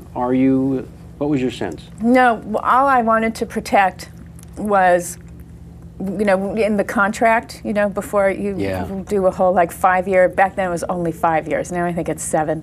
5-year contract, and all I wanted to protect was, but you've got to make sure I can still do Mad About You, because this is a pilot, and as good as everyone thinks it is, you never know. I've got a job. Yeah, and that's the one You got to protect it. It's a great show. I thought it was the top of television. So, that's the thing I need to protect. And I'm glad this is on NBC, so maybe no one will be, it'll be easier to do. Yeah. Not realizing, well, they're 2 different studios, so, Yeah. there's a difference. But anyway, that was my biggest concern. And then, great, whatever happens with this, fantastic. And I don't know who any of these people are. I've heard of Courtney Cox. Yeah. And that's it. I don't know who any of these people are. What's the chemistry like in the shooting of the pilot from your perspective in terms of people getting along or just... Great. It was great. And I think Courtney was real. I don't know if it was, I have trouble sometimes separating what was the pilot and what was, just from that first season. But Right. I know Courtney was the one who said, look, I guest starred on Seinfeld, and here's what they do over there. They all help each other out. So if someone has a funnier way for you to say your line or a funnier thing for you to be doing, that everyone helps each other out. So we need to do that here. So I give you all permission to tell me what to do. And, Yeah. and we all went, great, okay. Yeah. She said, and this is also an ensemble. I mean, so I'm not running this, because she was the only really known person on the show. So, no, I think she really set a great tone. She always has had a mother hen aspect of caring about everyone in the... Yeah, and it's also, there's something about, it's not about her. Yeah. That's the most incredible unactory thing about her, which is it's not just about her, and I need to be the funniest, and why does she get to wear that and I have to wear this? It does not exist. Well, I will tell you, that was one of the staggering things for me. I came to visit, the show had been on the air 2 years, 94 it started, yeah? Yeah. Yeah, so, and I came 96 to visit Courtney. We had done some project together. And, we did a movie together, first of all, and then we did this other thing. Anyways, I came by to say hello. I was, back then I had an office on the lot. And I remember meeting Matthew the first time, and he said, what are you doing here? Because I said I had an office on the lot to do a TV show, and he said, what's the matter with you? We all want to do what you're doing. We all want to do movies. Why would you? It's so funny. The perspective of things, Yeah, then he would do movies. We would all go do movies and come back and go, all right, that's for the birds. Right. Yeah. That's a lot. This is part-time job compared to that, Yeah. And the food's better here. Yeah. Well, that we should mark down as a follow-up question, which is, at what point do you realize it's the greatest job in show business? Not the hours, all of it, every block of that. Yeah, I think we were all pretty aware of that. Pretty early. Yeah, pretty early, and then it got reinforced. Yeah. Once any of us went to go do films. Yeah. So I came to meet Courtney, and of course, Matthew sort of sequestered me. Yeah, because huge fan, and it's you. Well, I didn't know that he could recite every single line from A Few Good Men. And in fact, when we ended up working together the first time on the whole 9 yards, it was his favorite thing in life, not too dissimilar from the tickle, to come up behind me when I was talking to someone else and not touch me, but rather whisper in my ear the most obscure line of dialogue from A Few Good Men. And that happened for 3 months. Oh my Every God. day. Every day. Yeah. Oh, I'm trying to think of one. I can't. No. But I mean, No, you can't help it because I'm a little competitive. Right. But anytime that movie is on, I have to watch it. Well, Rob Reiner did an amazing job. And Aaron Sorkin, yeah, and you. It's lightning in a bottle. Oh my God, you're so so great. So that was Matthew's thing, right? And so he sequesters me, and I'm noticing that people are coming and going into one particular dressing room. I think it might have been the one he shared with Matt, or I don't remember. No, we didn't share. You didn't share, right? So No. it seemed like it shared because. No, we didn't share. Of course not. It makes no sense at all. That's crazy. That's absurd. But I remember at some point everyone was in whose ever dressing room we were in. I don't know if he took us to Matt's dressing room. That might have been what I was thinking. And everyone had their own dressing rooms, but they were all hanging out in this one dressing room. Right. And I remember Jennifer Aniston sitting in front of the mirror, plucking her eyebrows, thinking. And then at one point Matthew said, "So Jen, you know there's somebody here, right?" "You know, I have a friend here." And you're just gonna. She went, "Hi." And I thought, Matthew, leave her alone. This is absurd. But I remember thinking, they really do prefer hanging out and then going off and doing their own thing, which I'm sure happens all the time anyways. But here's a moment, and it left an impression on me, which was, what I'm sure became a trite question that Jamie's editing for us, which is, were the friends really friends? Are the friends still friends? And there was that moment in time, certainly while doing the show, that it was crystal clear for the rest of America when you guys kind of made history when it came to the renegotiation. To my memory, it was the first time that a big ensemble, in this case 6, Yep. said, we're going to act as one. However the machinations worked behind the scenes to get to that place, only you guys know. But at some point you stepped forward and said, it's all of us or it's none of us. Nobody gets more, nobody gets less. Right. We stand together as a team. That had never happened before, to my knowledge. I probably should have researched it a little better to be definitive. I'm just trying to remember if it had, when we thought of doing it, were we thinking of another cast or a portion of a cast that had done it?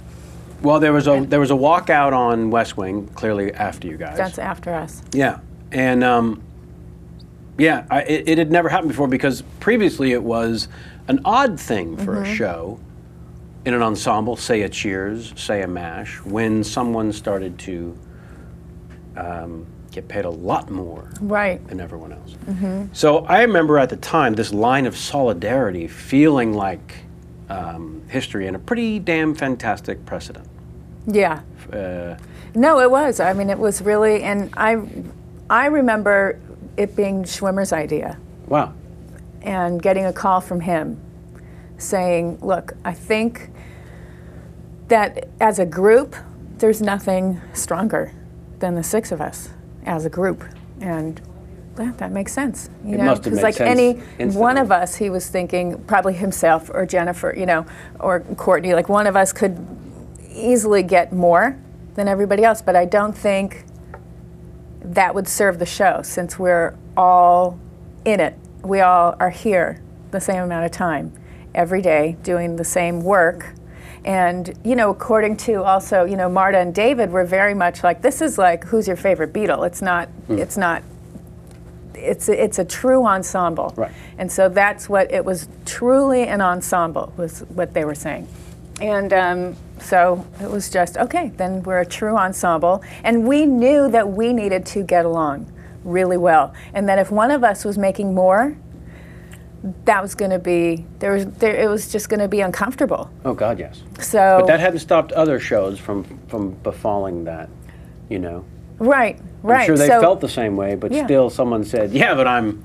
Yeah, and I think the extraordinary thing with Schwimmer suggesting it is he was... At the time. No doubt the person they were ready to offer a lot more to, but he was smart enough, I think, to understand, because the first season, no, we weren't all making the same thing. Everyone had different quotes, and mine were really low. My agents really were like, well, they said they weren't paying anyone more than this. Like, oh, okay.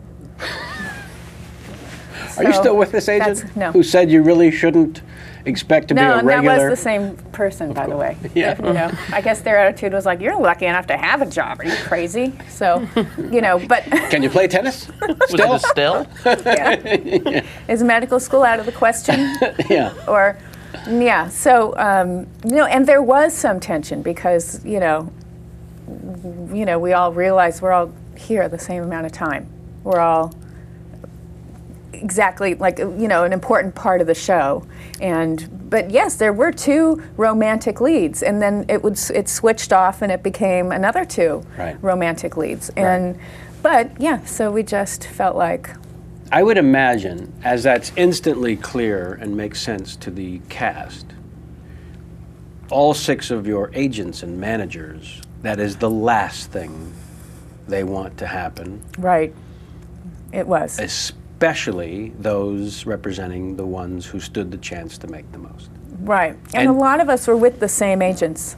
Oh, sure. Anyway, there weren't 6 different agents. No, yeah, I can't imagine. There were only a couple or 3 agencies involved. And yeah, we had to, you know, get to the point where we would all discuss the negotiation and come up with a game plan, discuss it with some certain, you know, agents or attorneys or managers or certain people.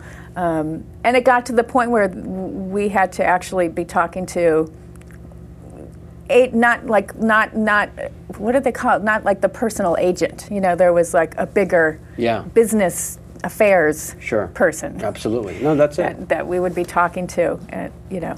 And but we had to sort of decide, all right, here's what we want. Because we would also hear, they get scared, you know. I mean, I think agents and managers and attorneys, and they all get a little, their job is to sell to these studios too. And they have a lot of other clients, and they have a lot more to lose than you do. Right. And also, they by design, are only as powerful as their clients being able to say no. Right. Truly, that's where their strength will always come from. Right.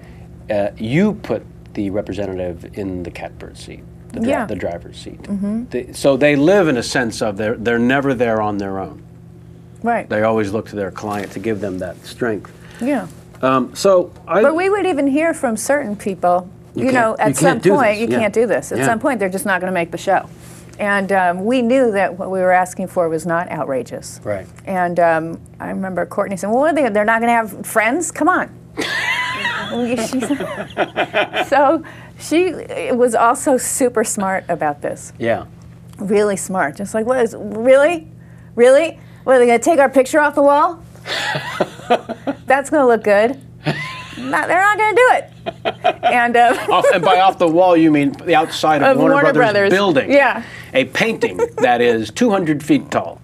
Yeah. Yeah, she's like, they want that picture up for as long as it can be up. And so does NBC. What are they going to not have it? They launch, how many rest of the nights launched? Like she was really smart about it. Yeah. The sense of camaraderie must have felt so empowering in terms of, wow, we really are going to stick together. We really are going through this as a team. Well, yes, you know, I have to say for a lot of us, I think, that was one of the best relationships that a lot of us Will had ever ever have. had, Yeah. or sadly will ever have, because we cleared the air, and not in a contentious way at all. It was just, listen, I just got to tell you, when you said that, it made me uncomfortable. Oh, okay, I'm sorry. You know, it was, everything had to be very upfront. There was no agenda. With the 6 of us, that was absolutely out of the question. So an ongoing checking in with each other, you mean in the sense of things coming out incorrectly in press or what Yes. have you would always clear the air. Yeah, absolutely. And, you know, even just showing up late, I have to, you know, I'm sorry, but this is what happened. No problem, okay. Or I have to leave early because of this. Okay, it's sort of what, you know, Yeah. just being respectful of the other people that you might be burdening. You never started to take each other for granted. No, Per it se. really wasn't. It was not allowed. Yeah. You know, it just wasn't. So that made it really, I think, very healthy and Very good. healthy and extraordinarily rare. Yeah, we really did like each other. Yeah. and have fun and respected each other. Right. And everybody could feel like, oh, you know, what you do with the character is so different. And Matthew used to play a game, I think we only did it once, used to, where, you know, like, here's the line. You say it, you say it, you say it, you know, as your character, it'll be a completely different line. And yeah, he was right. Yeah, that is a funny game, actually. The interpretation game. Oh, is that what it's called? I well, thought he made it up. I just made up that name. The interpretation game. And also to define the differences between the characters. That's a pretty great math skill on his part, actually. Which I find confusing because I always felt like math was his weakest Yeah, subject. yeah. I've been meaning to say something about it all these years. Well, maybe now he'll hear it. Now I have. Can we talk a little bit about Albert Brooks? Yeah. You worked together in the movie Mother, Yeah. and he's one of my heroes. Yeah, me too. Oh my. And so I'm obviously very curious. But first, let's bring the Bowflex? the audience. But first, Bowflex. But first, 27 more minutes. Brought to you by Bowflex. Fantastic. I'm going to just enjoy that for a moment. I don't have to rush on. I'm just going to sit here and stew. I'm going to grab another Nicorette. Yeah, please do. I mean, why not? We have an official ashtray if you'd prefer. What? An ashtray. I don't smoke. Oh. How foolish of me. How dare you, sir? Well, when I used to smoke, I would do the chewing in a situation like this or on flights. Yeah. As a way to. Right, yes, that's right. So you made the transition. Well, I'm making the transition. Yeah. It's been 6 years. You would also sneak cigarettes in the airport bathroom. Everywhere I could, except for on the plane bathroom. I figured they'd catch it for sure. When did you quit? April will be 4 years. Oh, Went to a really? hypnotist. April and 6 years. Oh wow, very nice. I mean, No. Listen, However. however you get through this, sir, Yeah. you're doing yourself a service. that's how I see it. But hypnotists, which I've unfortunately talked ad nauseum about on the show, so we'll have to talk off the air if Okay. you're at all interested. But oh boy, turn a switch in my head, ridiculous, can't explain it. Yeah. Couldn't have been more of a skeptic going in, and never a single craving in 4 years. Well, Not- when not I a did single. quit, this was a hypnotist. Excellent.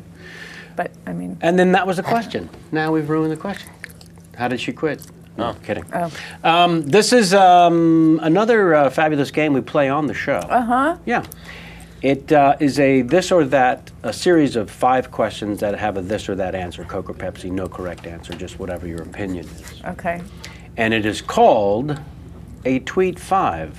T5, T5, T5 forever now. Thank you, Dave Keckner. This Tweet 5 comes in, they either come in from Twitter or they come in from the Facebook or the live chat room there. And this one comes in from the Facebook. Jim McNicholas. Lackman Brothers evidence or campaign schedule? Lackman Brothers evidence. Amarillo K7 TV or Seattle's KACL radio? Oh, no. Is that a Sophie's choice? I thought that was, no, I mean, I thought that was part of who they were. I didn't listen, really. I wasn't, what? Yeah, okay. The correct answer is what? Can you retweet it? Analyze this or analyze that? I'll analyze this. Somebody's being cute. Wonderland or the opposite of sex? Oh, wow. Yeah. That's our next topic of discussion. That's tough. Do I have to, I don't have to answer, right? You can refuse based on... What is it about is it a preference? I mean, Lockman Brothers or a campaign, I just picked one. Yeah. It's Coke or Pepsi. There's no correct answer. There's no correct. Yeah. Wonderland or opposite of sex, both extraordinary moments in Yeah. time, which Yep. which we would love to discuss. But lastly, the 5th Tweet 5 to finish this out will be favorite gay spouse, Duncan or Kip? Oh, wow. I forgot. Duncan, that's somebody right. knows you and your career. That's right. I'm Duncan assuming or these Kip. are roles that you played, yes. Well, Duncan was Phoebe's gay husband, and Kip is Fiona Wallace's gay husband, Right. played by Victor Garber. Wonderfully. Yeah, and Steve Zahn was Duncan. Right. Yeah. Oh my God. Yeah. Love him. Yeah. Oh my God. Is I've he worked just with a good people. My yeah, God. yeah. Right. I know, right? my God. Well, but wait, didn't Duncan turn out to not be gay? What? Wait. If I recall correctly. Really? He was the ice dancer, and he had to break up with. He had to get a divorce because he was straight and wanted to marry someone else. Oh, yes, that's right. And that created conflict for Phoebe. Oh, I'm sorry. If only you were a real fan, Sam, of the If show. only. If only I knew every episode inside and out. If only I backwards and paid forwards. attention while I was doing it. That was first season. There's no. So long ago. I wouldn't expect you to. You get 100, 200 episodes in, and I can't imagine. No, it's impossible. And I don't watch it. Sometimes I see it, and I it don't makes know me if laugh. it really was a matter of not paying attention. What's happening here? I don't know, what does What's that going mean? on? What does You that have even a mean? twitch? I do. Aw. So, the reason I want to talk about the opposite of sex first, in chronological order, before the Wonderland, was that when you guys would go off from the TV show and do a movie and come back and go, whew, so nice to be back. The opposite of sex was a incredible, hey, get to know you in a different light Right. as an actress. Yeah. And to forever cement that your range as an actress was and is wider than was perceived. Thank you. Well, it's, again, simple math. I like to break things down Okay, into calculations. Yeah. No, but thanks for noticing. Well, everyone noticed, and everyone who gave a damn or saw it. And I think the sense was, what, holy shit. And so I want to know, you know, as a performer, as an actor, as a what have you, when that feedback started to come in, because you sort of sense it when you're doing it, that not necessarily something as dark as, well, now they'll see, but there's a sense of how wonderful that I get an opportunity to wear this completely different outfit Yeah. and stretch and all those things. It was also, wow, does this mean that I will actually be considered for other roles? Right. So that's great. When being on a successful television show as you were, the assumption is, well, I'll never be able to do anything other than this because no one will see me in any other light. Right, and which, by the way, was fine for me. I had decided. Oh, yeah. You know, Again, I had decided, like, okay, worse things could happen. if that's fine. If this particular run is as good as it gets, Yeah. I'm incredibly fortunate. But I did feel like, thank God, because I had done another movie called Clock Watchers before Opposite of Sex, and I did feel like, oh, thank God for independent film, because I can do other things. Yeah. And, you know, And that went to you to Sundance, I believe? that went to Sundance, yeah. With And Toni so- Collette and Parker Posey, and it was Fantastic. great, yeah. And I always was feeling like, thank God for independent films, Right. because that's where I can do these other things. And Opposite of Sex went from little independent film to getting considerably more attention than a lot of the indie fare. Yeah. Don Roos, that's where I got to meet Don Roos for the first time. For And the first of a few professional, yeah, that's right. yeah. Look, I forget. Happy endings? Happy endings, yeah. And then there's one out now, Natalie Portman, and I'm in it. You know, it's not a lead, but I think it's called The Other Woman now, the name of the movie changed, and it's really good, you know. The Other Woman? It's called The Other Woman. And that is due out or is out? I Can't think be it's out. Or out, really limited, Oh, wow. yeah. Well, you know, nowadays, Oh, boy. with whoever is financing something, They either have money for marketing or they don't. well, there's that, and then also, you know, well, who, not making the best distribution choices Right. sometimes. Yeah. Yeah, and a lot of times those distribution choices boil down to a certain distribution company not being able to spend enough to get the word out. Right. So And then, boy, oh boy, how do you do with that in terms of people not being able to find something or discover something or see something that you did? Because it troubled me here and there, and it took a while to let it go. oh, really? When you do something that you're not overly proud of, but just, that was fantastic, I hope people get to see it. No one got to see it, damn it. Right. So that's one of those actor things that I don't think is talked about too much in terms of not necessarily the disappointment, but just like, in other words, we've sort of talked about how you processed the rejection, how Right. you processed various moments of your journey, and I think that's an area of is it just a little frustration for you, or is it just, wow, this is the nature of the thing? Yes, both. I mean, it's frustrating, but it can't be Yeah. much more than that, because you can only do what you do, Right. and The rest of it you have to. you have to let go. You can't. You have no control. Unless you're, like Tom Cruise, and you have your own company, and you're one of the producers, and you're meeting with the marketing people and insisting, and you know what I mean. Mm-hmm. And they're, I'm not. I'm not that person.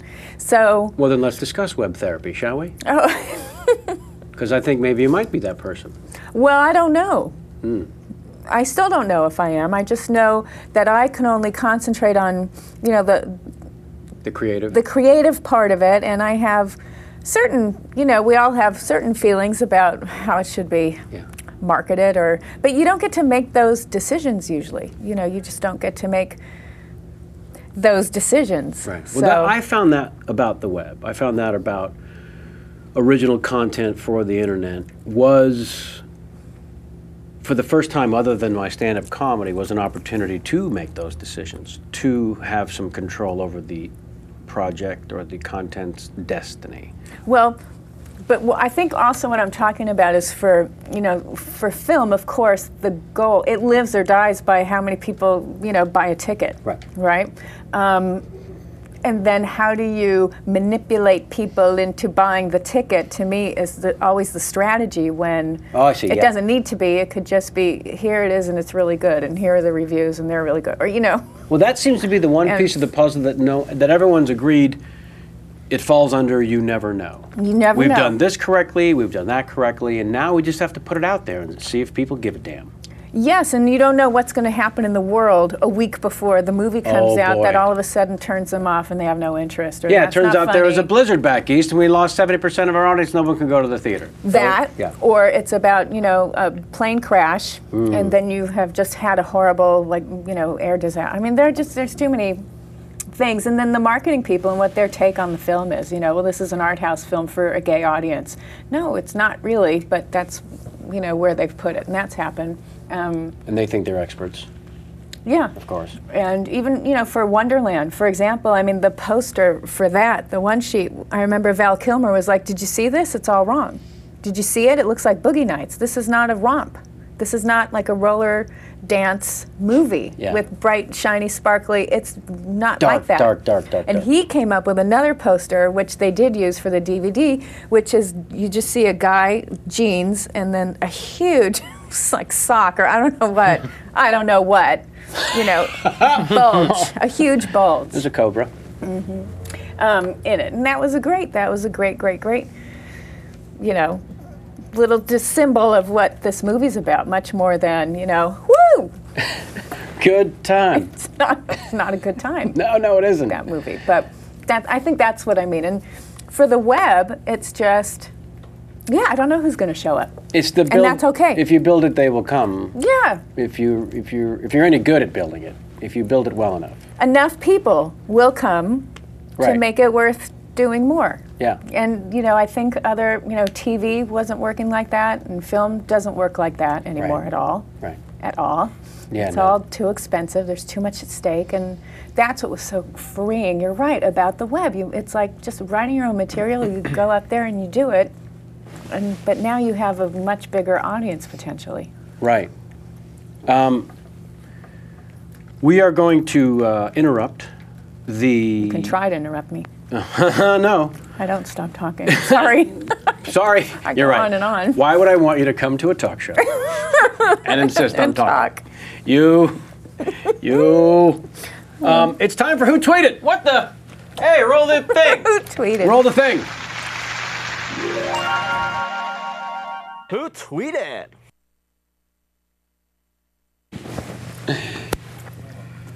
Well, aren't you excited? I am. I played it You on played the home. site. On the site. Oh, on the site. Yeah, I went to the site and I played. It was fun. I like games. Oh, that's Okay. fantastic. Awesome. I'm Well, not before gonna- I start this, Yes. delightful who tweeted. Okay. I'm going to finish the conversation you and I almost had Yeah. when you first got here. Right. So many, many moons ago, I'm going to say, let's say 94, when Friends was in its first season. Oh. You were 12. I was 12 years old, and I was back doing stand-up at the bar and bat mitzvahs of my friends. And your cousin, Jason Meister, who I'm going to Right. name drop here today, Yeah. I did stand-up at his bar mitzvah. Oh my God. And then you came up to me afterward, and I was, of course, a big fan. And you asked me if I was an actor, and I said no. And you said, well, you should be. You got the timing. You seem like you'd enjoy it. And I said, okay. Went home, said, Ma, Lisa Kudrow from Friends told me to be an actor. Let's get on this. I've been stamped Oh my by a television God. star, It Ma. was, yeah, it's what you guys were talking about before, where someone who you really admire reaches down and says, good. Right. That's the push you need. Oh, wow.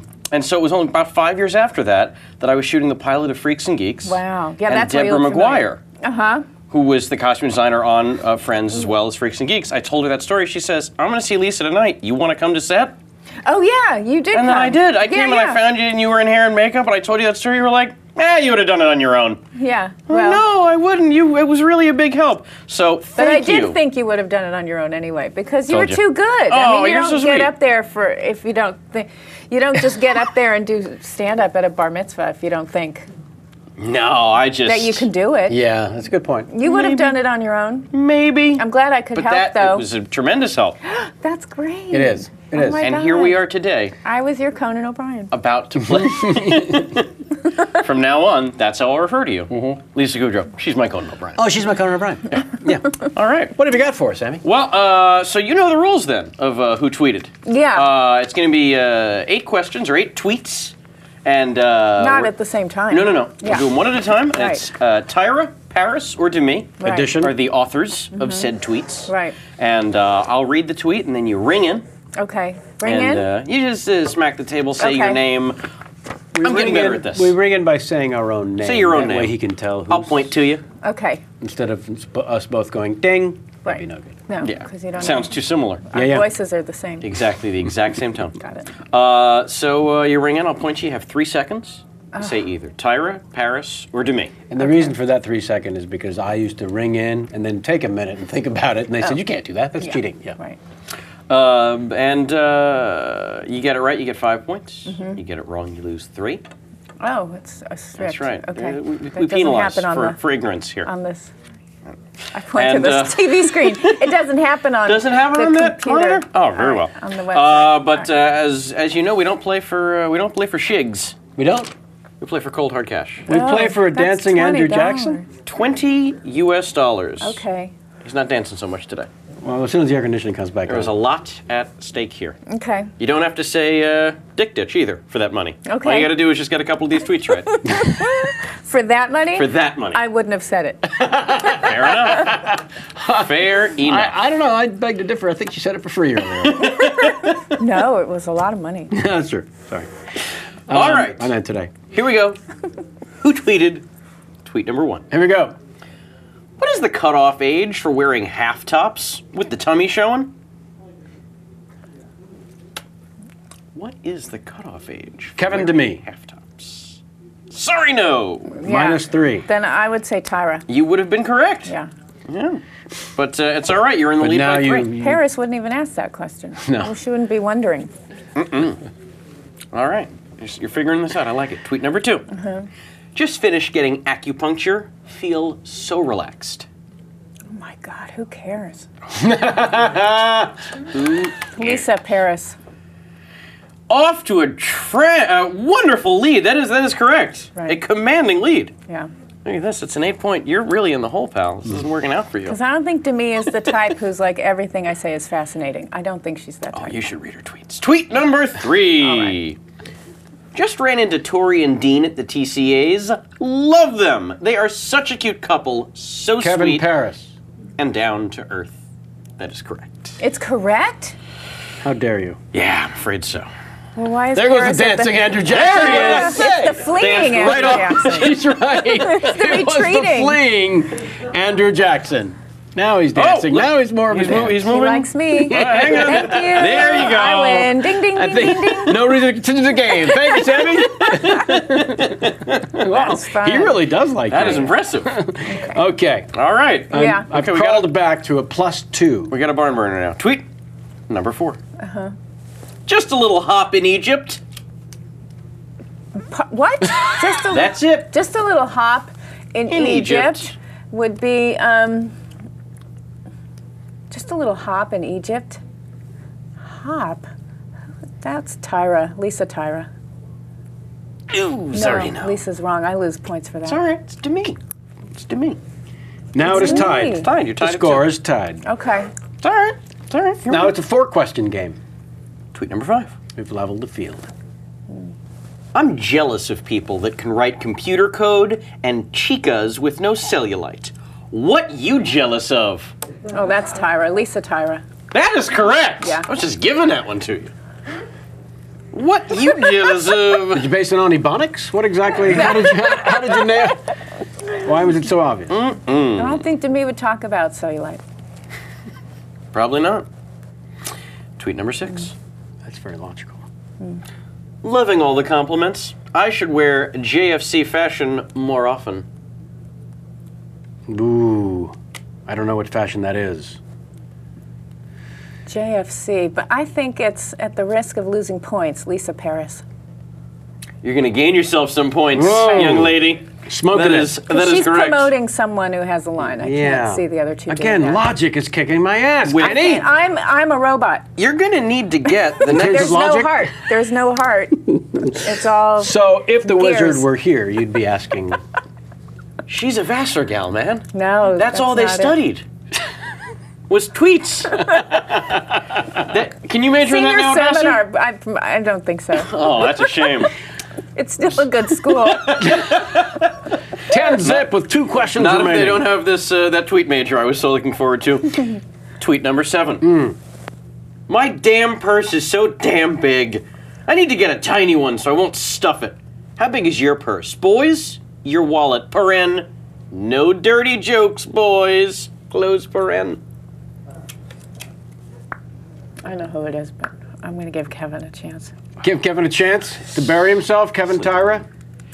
No. No. That is correct. That is correct. I know. I didn't answer. I know who it is, would've but I'm lost going to points. give Kevin a chance. Ooh. Oh, ooh. well, I was wrong. All right, now you're going to need to get this one correct. Good. If I get this one If you correct, get this it's one a correct, tie. we have a tie. Okay? Okay. And then we have a tiebreaker. All right, let's right. see what happens. All right. Here we Wow. go. Wow. Tweet number 8. Some great football today. Marshawn Lynch. Kevin to me. We got ourselves a tie, ladies and gentlemen. All right. I'm Very glad good. I prepared a special tiebreaker. And you worked with her too. That's right. A few good men. Oh my God. As in, it's not fair? No. I'm just like, how did I not just no, have no, that in no. my head? Oh, please. Okay. All right, here we go. Here's how the tiebreaker works. Ring in, you get it. Get it right, you win. Ring in, you get it wrong, you lose. It's that simple. That's what's going to happen. Yeah. It's that simple. It is It's the that easiest simple. tiebreaker. No, you're There's right. no points awarded or taken away. Got it. If you ring in, you get it wrong, you lose. If you ring in, you get it right, you win. My newest beauty secret is this new product called iDo's. Such amazing results. Lisa Paris. Based on your earlier response, you No, have to and be it's right. wrong. It's wrong. I'm wrong. What would you change it to? We have a winner, ladies and Oh! gentlemen! Right here. Congratulations. Oh my Down to the Grand wire. champion. Andrew Jackson knew who to be like. Thank you, And that is how Sammy. you play Who fun. Tweeted. Well done. Thank you, sir. Excellent game. Thank you. Fantastic That was game. so fun. Well played. One of well our played. very few Thank you. tiebreakers. I think maybe only once before. If that. Wow. That was fun. Had we had a tiebreaker? One tiebreaker prior to that. It's only So our second 2 out of one. 97. Only 2 out of 97. Congratulations. Thank by the you. way. No, well done. Well earned. And even though you second guessed yourself the moment you gave the answer. Right, because I was like, oh, no, I do. Maybe Paris doesn't care. But, oh, she's 30, so maybe she does care. I thought, Again, beautifully logicked. and then the insecurity kicked in. It did. It was your whole personality in that one moment. Logic, insecurity. Uh-huh. That's a winning combo. That's right. Although she promotes. That's tweeting as promotion. Right. Right. You've stayed away from the Twitter. Someone has put up a character for you, an icon or something, a Twitter. Oh, really? Yes. As me, you mean? Or as your character. No, my character. Oh, Fiona Wallace tweets. I've done that. Oh, you have? Yeah. I tweet for her sometimes. I got bored. Yeah. So I had to stop. But I liked it in the beginning because she didn't know how it worked. So I'd have her go like over 140 characters, and then she would just pick up where she left off for the next one. Nice. But I'd make sure it left off at a funny, like, you know. Uh-huh. And then that joke. And then she would complain about this blog site is defective because it doesn't allow you. Right. Yeah, and then she's like, I've looked at a few and now I see what it's meant to be, so I'm eating a tuna sandwich. You know, that's what I'm doing right now. Instead. Well, where That's what it's meant for. Like you're supposed to just say what you're eating. Apparently. Apparently, yeah. It's an up-to-the-date. I also do want to just let you know that, yes, there are people posing as you, Lisa Kudrow, on Twitter. In fact, one of them has like 6,500 followers posing as you, really? I think. That's Yes. a lot. It is a lot. Yeah. And I think people should know it's not you. I would think the giveaway is the likelihood that you would post about Jennifer Aniston that frequently. Oh, really? It seemed a little unusual. Aren't Yeah, I people wouldn't- hip I wouldn't. to you're either verified or you're not as a known celebrity? I mean, Are you aware of this verified thing? There's a little check now that Twitter does the research. Oh, and they that's right. And they verify people. Yeah, And I I'm thought not. the audience was kind of hip to that now. No? but there are still so many celebrities who are not verified just because there's simply too many for Twitter to do it Keep up with every it. day, yeah. Yeah. But just I'm- read a couple of the tweets. That's usually a giveaway. I would fall for I it don't. early on following somebody, and Jamie, this is early on, and Jamie would say, it's not really them, you idiot. Oh. And I would say, it is too, Jimi Hendrix. Yeah. I gave it a button. Junior. I gave the story a button. Junior, Jimi Hendrix Jr. Funny. How do you know that? Jimi Fan? Hendrix. No, I'm kidding. Oh. I don't know. Oh, I see. You know. I went the other way. I- Okay, now I did want to talk more about the web therapy because you came to the Digitas. We spoke on the panel, Right, the new fronts. the New Fronts, and you said your experience there was a bit of enlightened. Yeah. I don't know about yours, but Yeah. mine was I attended a dinner and there were different huge brands at the dinner. Right. And they are, because you kept saying it's the golden age of television. And I think you're 100% right that it's the sponsor who will drive the content. And because they were all very clear about the content they need. I wasn't even pitching or selling anything because I have a web series and we're very happy with our sponsor, Lexus. So, Yeah, and the example I gave was that soap operas were created by a soap company. right. They weren't created by a network, a writer, a producer, a studio. Right. There was a soap company that said, you know what we need to do? We need to create a program that's on this television that we will sponsor. And they'd say, well, what kind of show do you want to create? And soap operas didn't exist at that point. Right. So they were bold and daring and all sorts of things Right. as a brand. Uh-huh. So I think I was suggesting that. Oh, that aspect of it. Yeah, but as one They of were the- bold and daring. But I'm not sure how bold and daring it is right now. I mean, I think it's mostly like, you know, we sell food, so we need someone who cooks food to do a web Oh, series no, that and is only what use I our meant. food. That is what I Oh. meant. Was that the creators should figure out what their audience is, because everything's niche now, in all Right. forms of entertainment. Yeah. You know, I mentioned our foolish small-time attempts to change a monolith like Apple in terms of podcasts and charging at the outset. And the truth of the matter is that, you know, as we all know, iTunes, Steve Jobs, whomever, figured out, you know, all these years, through all of our childhoods into adulthood, love this artist, okay on the album, but love 2 songs a lot. Don't really want to buy the whole album. Right. He said, why don't we just sell them the 2 songs? So that's a niche. For a lot. The music industry, the 2 songs, well, 99 cents a piece. It's a lot. Is it? I think.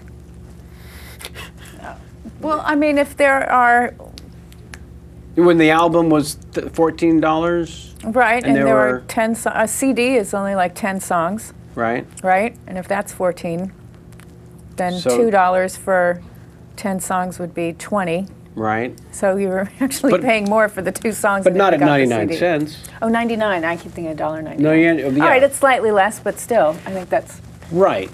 The notion, though, that it's niche, that Yeah. music is niche. Yeah. People's tastes are niche.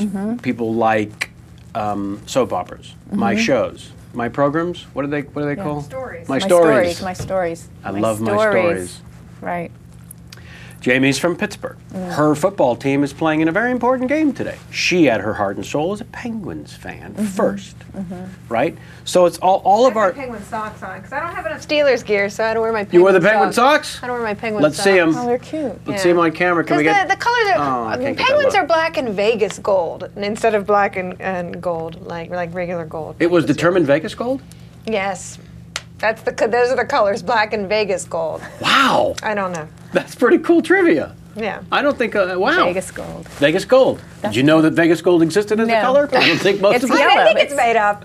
And Vegas But it gold is is yellow. different. Yeah. So it's not true gold. Vegas gold is yellow because it's not true gold. Well, there you have it. So it's all niche. So the thought was, know your audience, and then create something.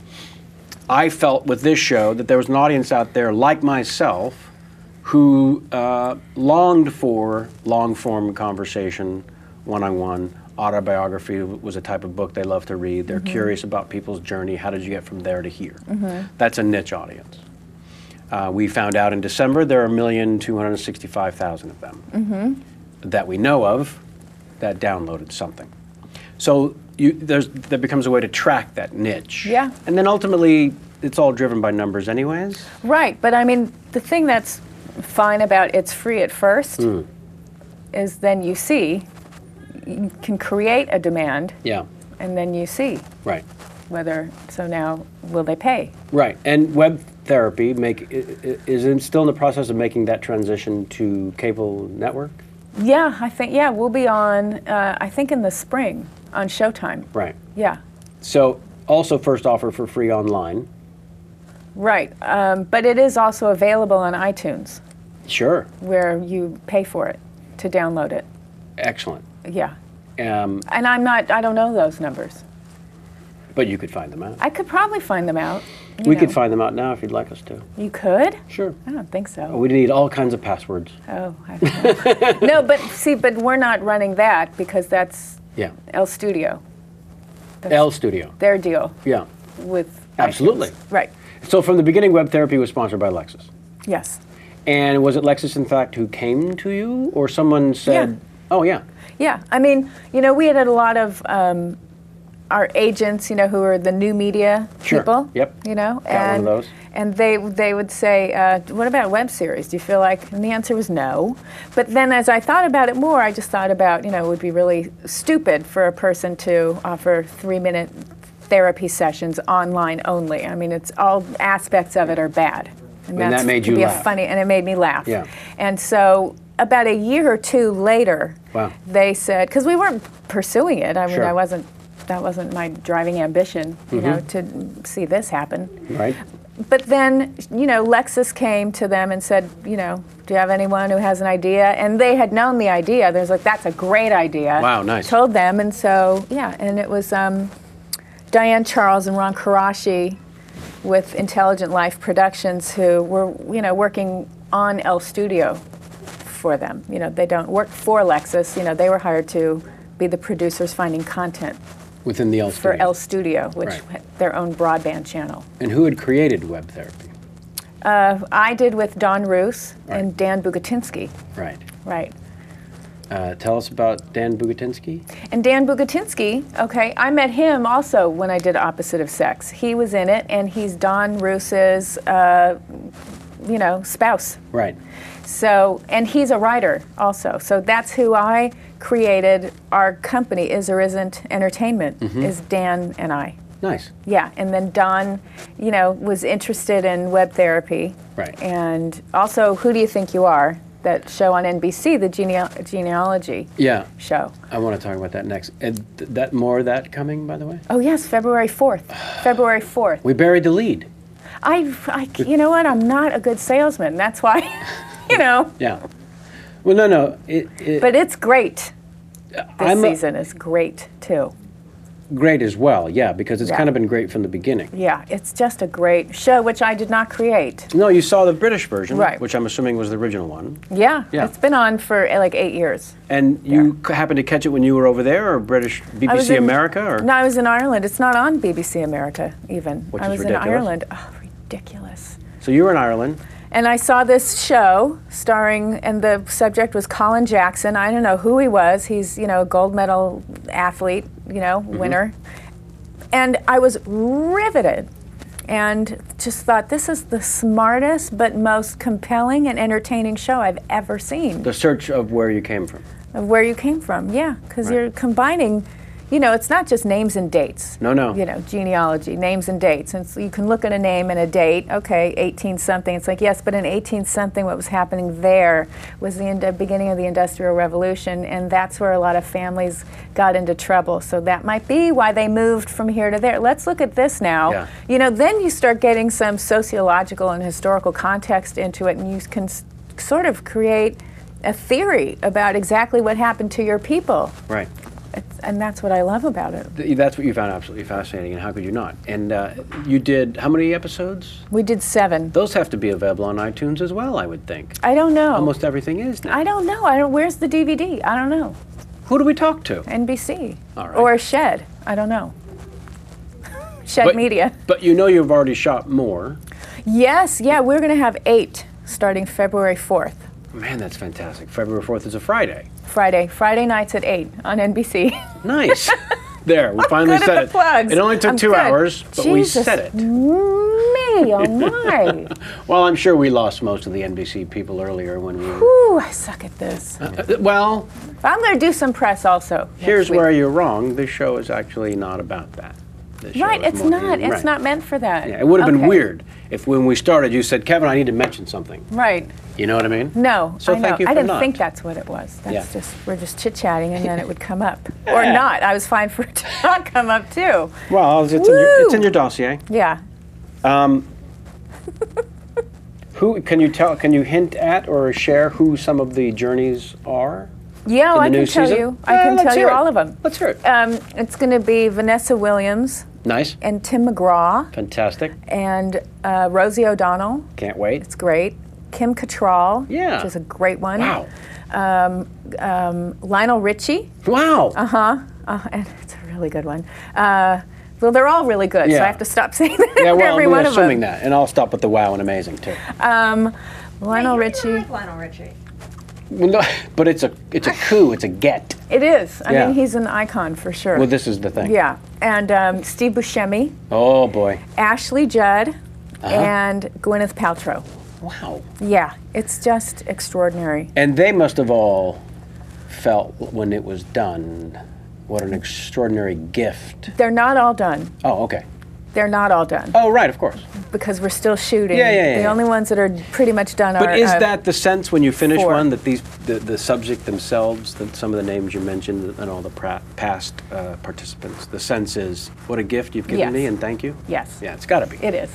It definitely is. Because it isn't a family tree. It isn't names and numbers and dates. No, it's a lot more It's an than incredibly in-depth journey. that. It is. And whether you're looking for sort of genetic traits or, you know, or just, wow, look at what they had to endure, that must have impacted their parenting. You know, I mean, it works on so many levels. I think there's so much to get out of it. Yeah. Yeah. And this season, we don't have the music video at the end of every. Oh, you don't? No, that's gone.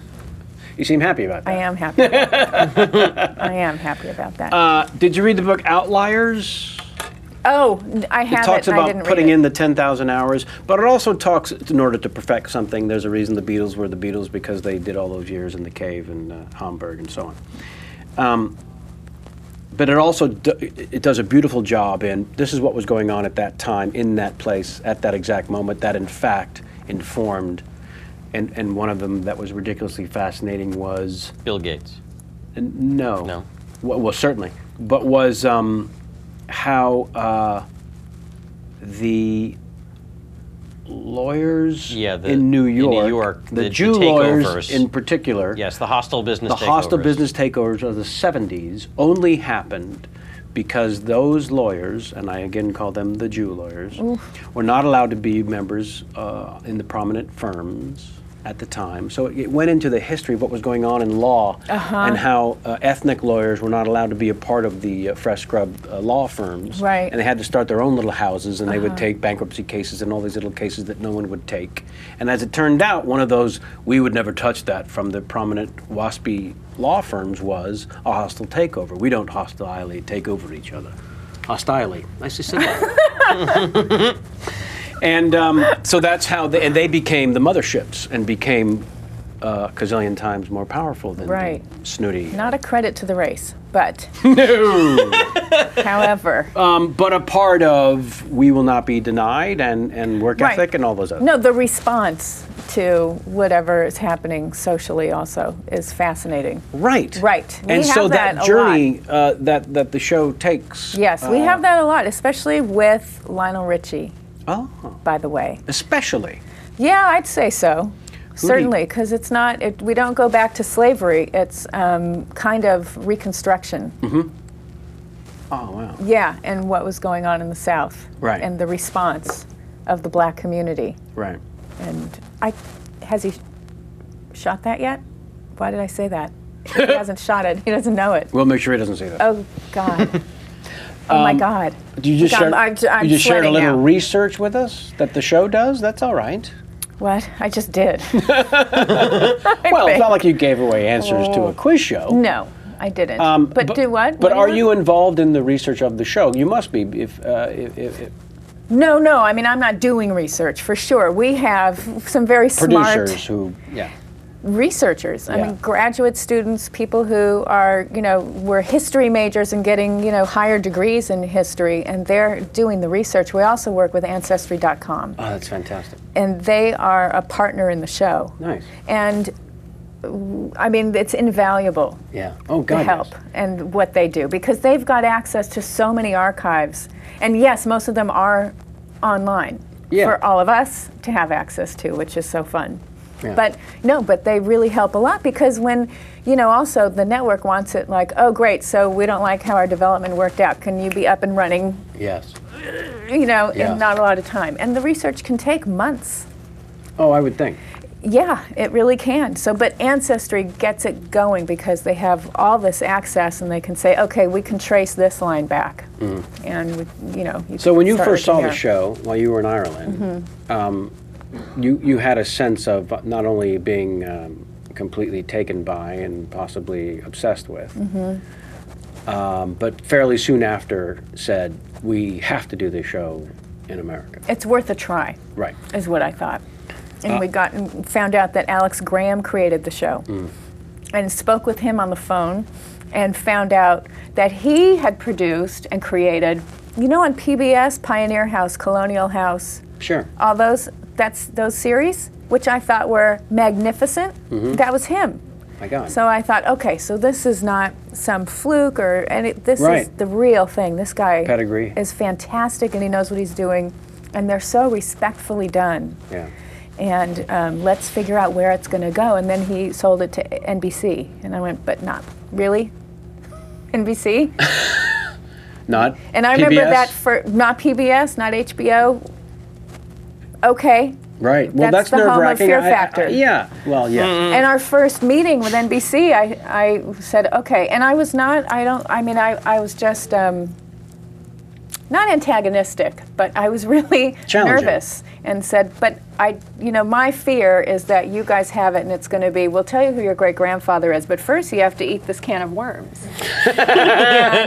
and they, laughed a little bit. Well, Said, no, that's not what we're going to do. And they didn't. I mean, we had a real champion there, Meredith Eyre.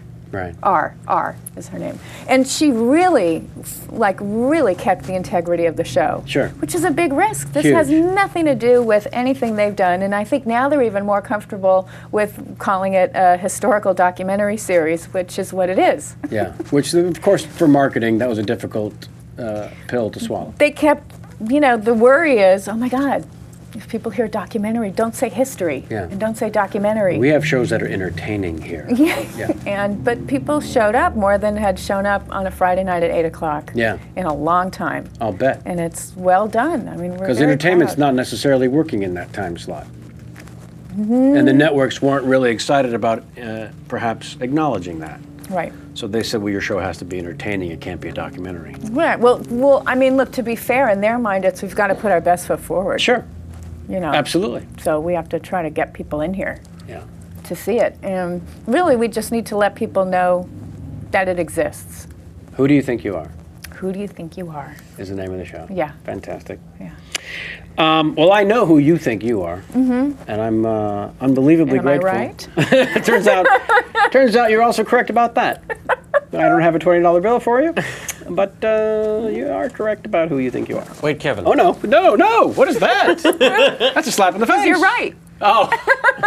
no, that was earned. I'm right. That was right. earned. I know who I I have a am. very Sammy, you pressing. gonna wrap up for I us? have a very pressing, last-minute, Friends-related question. I'll Sure, make it very please. quick, but it's been the source of, dare I say, controversy amongst Friends fans Oh, for a long time. I won't remember. Yes, you will. All right. This is an easy one for you. It's like me asking Hank Simpson's question. Yes, it is, but this go is ahead. an easy one for you. Okay. Now, on the Sweater. show, every time you, Phoebe, and Ursula had interactions, Right. I did not know until I met you at that bar mitzvah Yeah. that you do, in fact, have a twin sister in real life. No, I don't. Okay. I don't have a twin sister. We're not the same age. But she was the back of my head. That's what I was getting at. Yeah, we do look a lot alike. Very similar looking. She's much nicer than I am. Yeah, And so, Thanks the for saying shots what where the everyone's two been of thinking, you, by the way. it's true. Yeah. when you were maybe handing something to one another, and it Yeah. looked like, Me. and It also was- sometimes her, It right? was her. Yeah, That's that was her. okay. That's what I was getting at, because everyone insisted Yeah. that they would spend a fortune doing an Eddie Murphy Clumps type thing, and I go, no, I'm telling you, she has a sister. No, And I they, don't think we have the technology even. But then it became someone else because it's my sister, She said, I have a Gonna have life. I her. can't keep doing this. Well, I said she has a life. She can't keep doing this. So. Yeah. okay, but there you go. That's been an argument I've had with a lot of people over the years, that you had a sister who I thought was a twin, but obviously just shares a But you were strong right about resemblance. sister. Okay.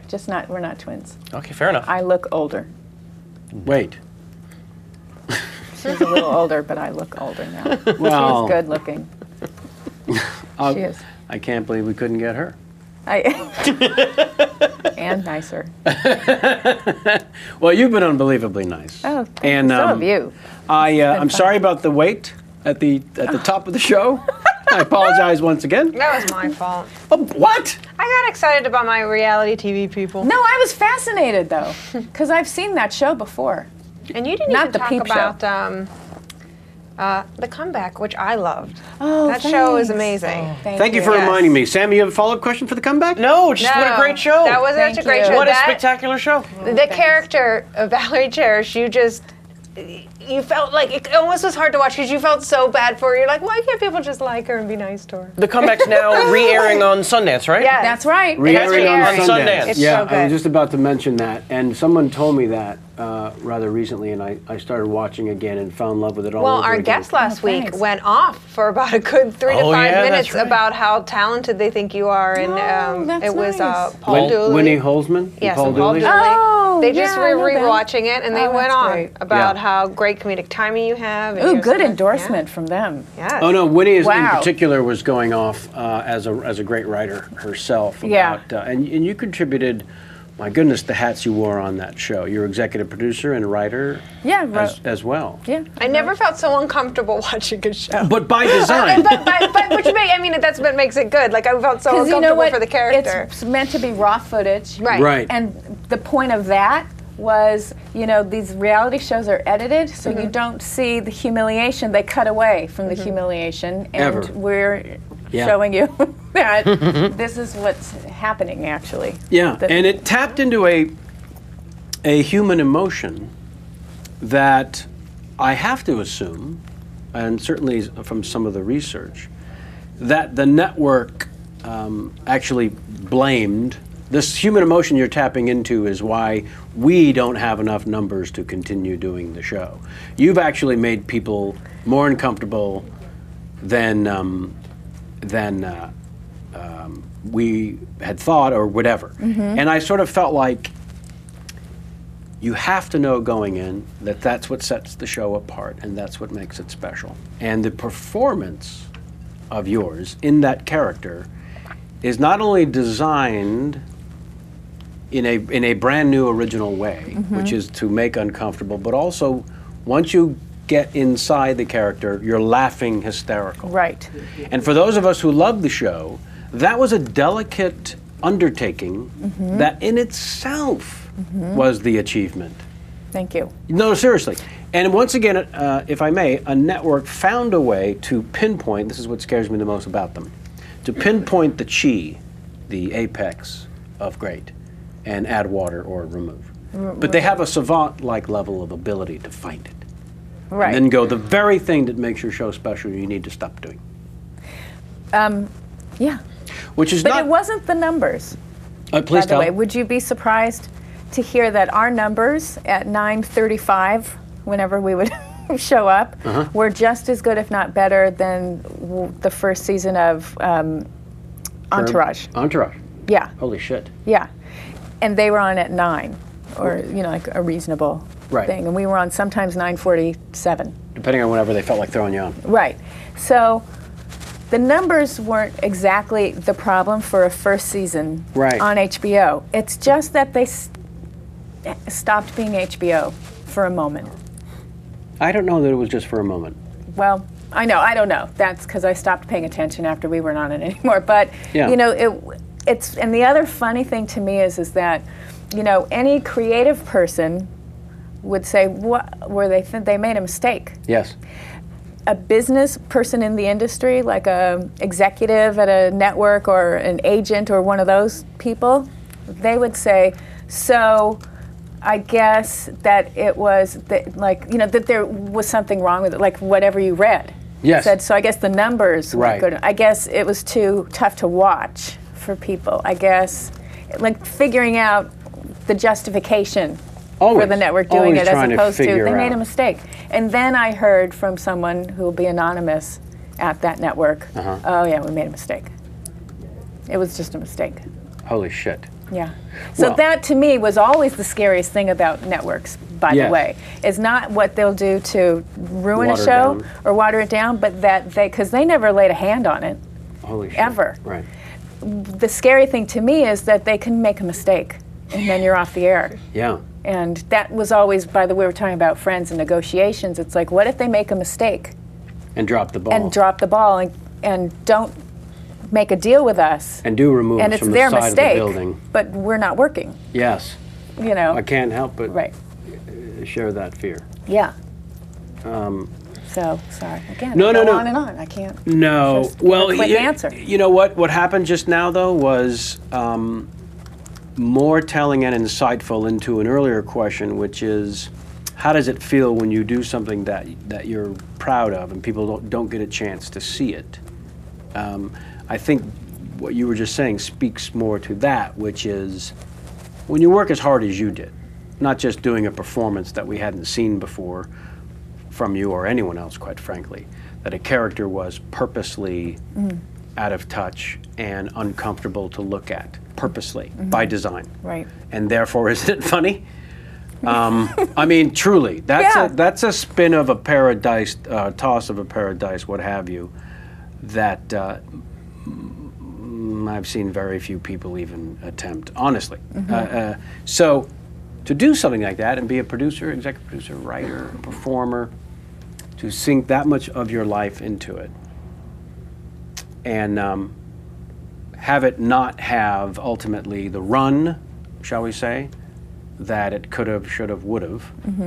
So you just spoke to that, and I appreciate that. Because that's a sort of candidness that you know, those sort of insights we can sit back and assume or wonder but it is, you don't know. You're right. You do make the assumptions that it must have been numbers, it must have been this, it must have been that, it must have been the network adding water to a thing and saying you're doing something wrong, as opposed to, oh fuck, where's that show? Oh, we stopped. Right. And then the artist's supposed to go, yeah, they made a mistake. They made a mistake. Oh, well. Yeah, I know. All right, so now tough. it's Who Do You Think You Are and Web Therapy coming to the Showtime, we think, in the spring. Yeah, I think in the spring. Well, it's really good. Wish you tremendous success with Thank it. you. I've loved what I've seen of the internet version. Oh, good. Yeah. Yeah. And that's available on iTunes, you said? Yeah, it is. Yeah. And take a look if the Who Do You Think You Are is on the iTunes, folks, because I think it might. I know, I wonder. It's a good question. You can find it somewhere online. Hell yeah, I'm you sure. can. NBC.com, maybe.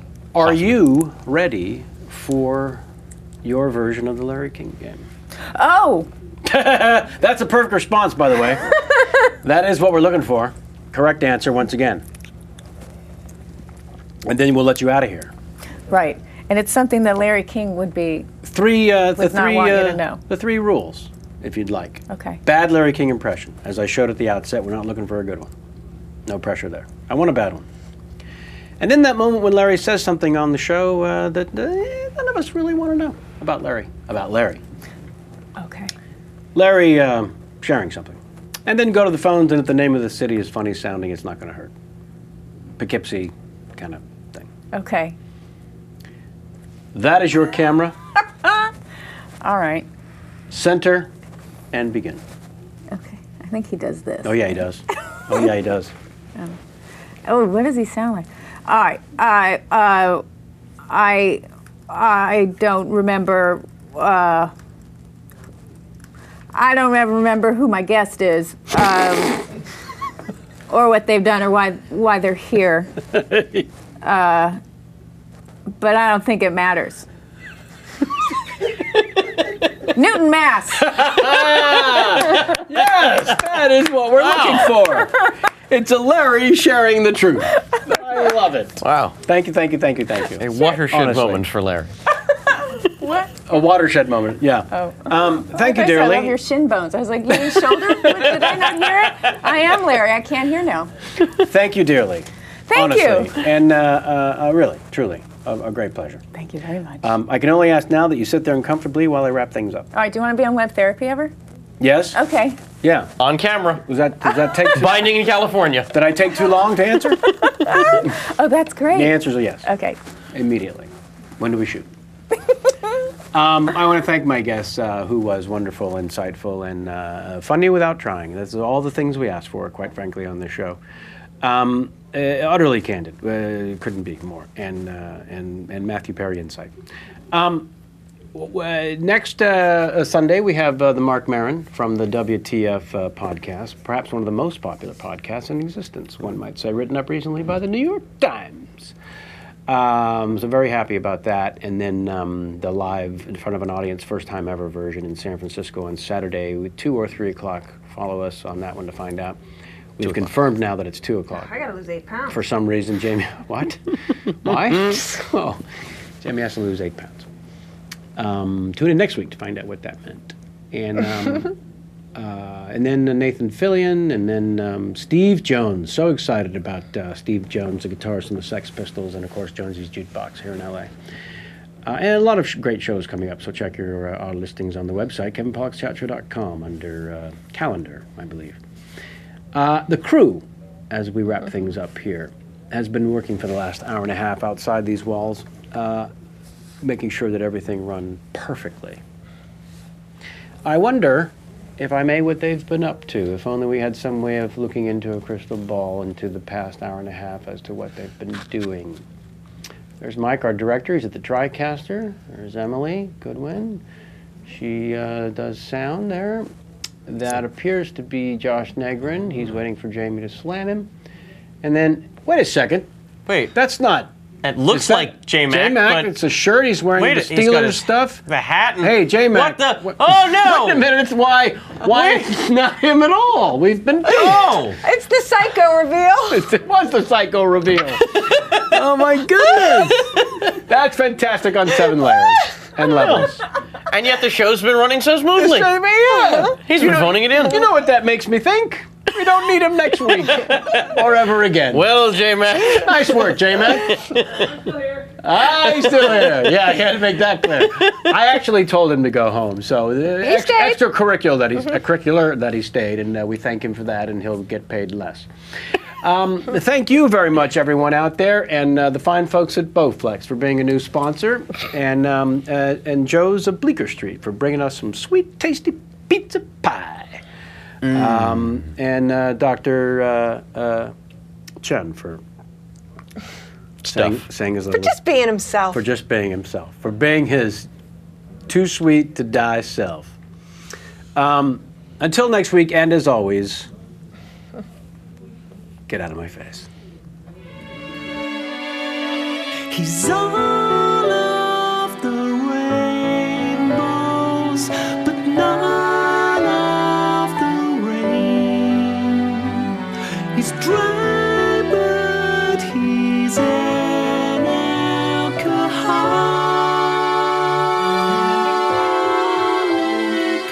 He's hosting this train wreck again and again, and he wears a hat. He's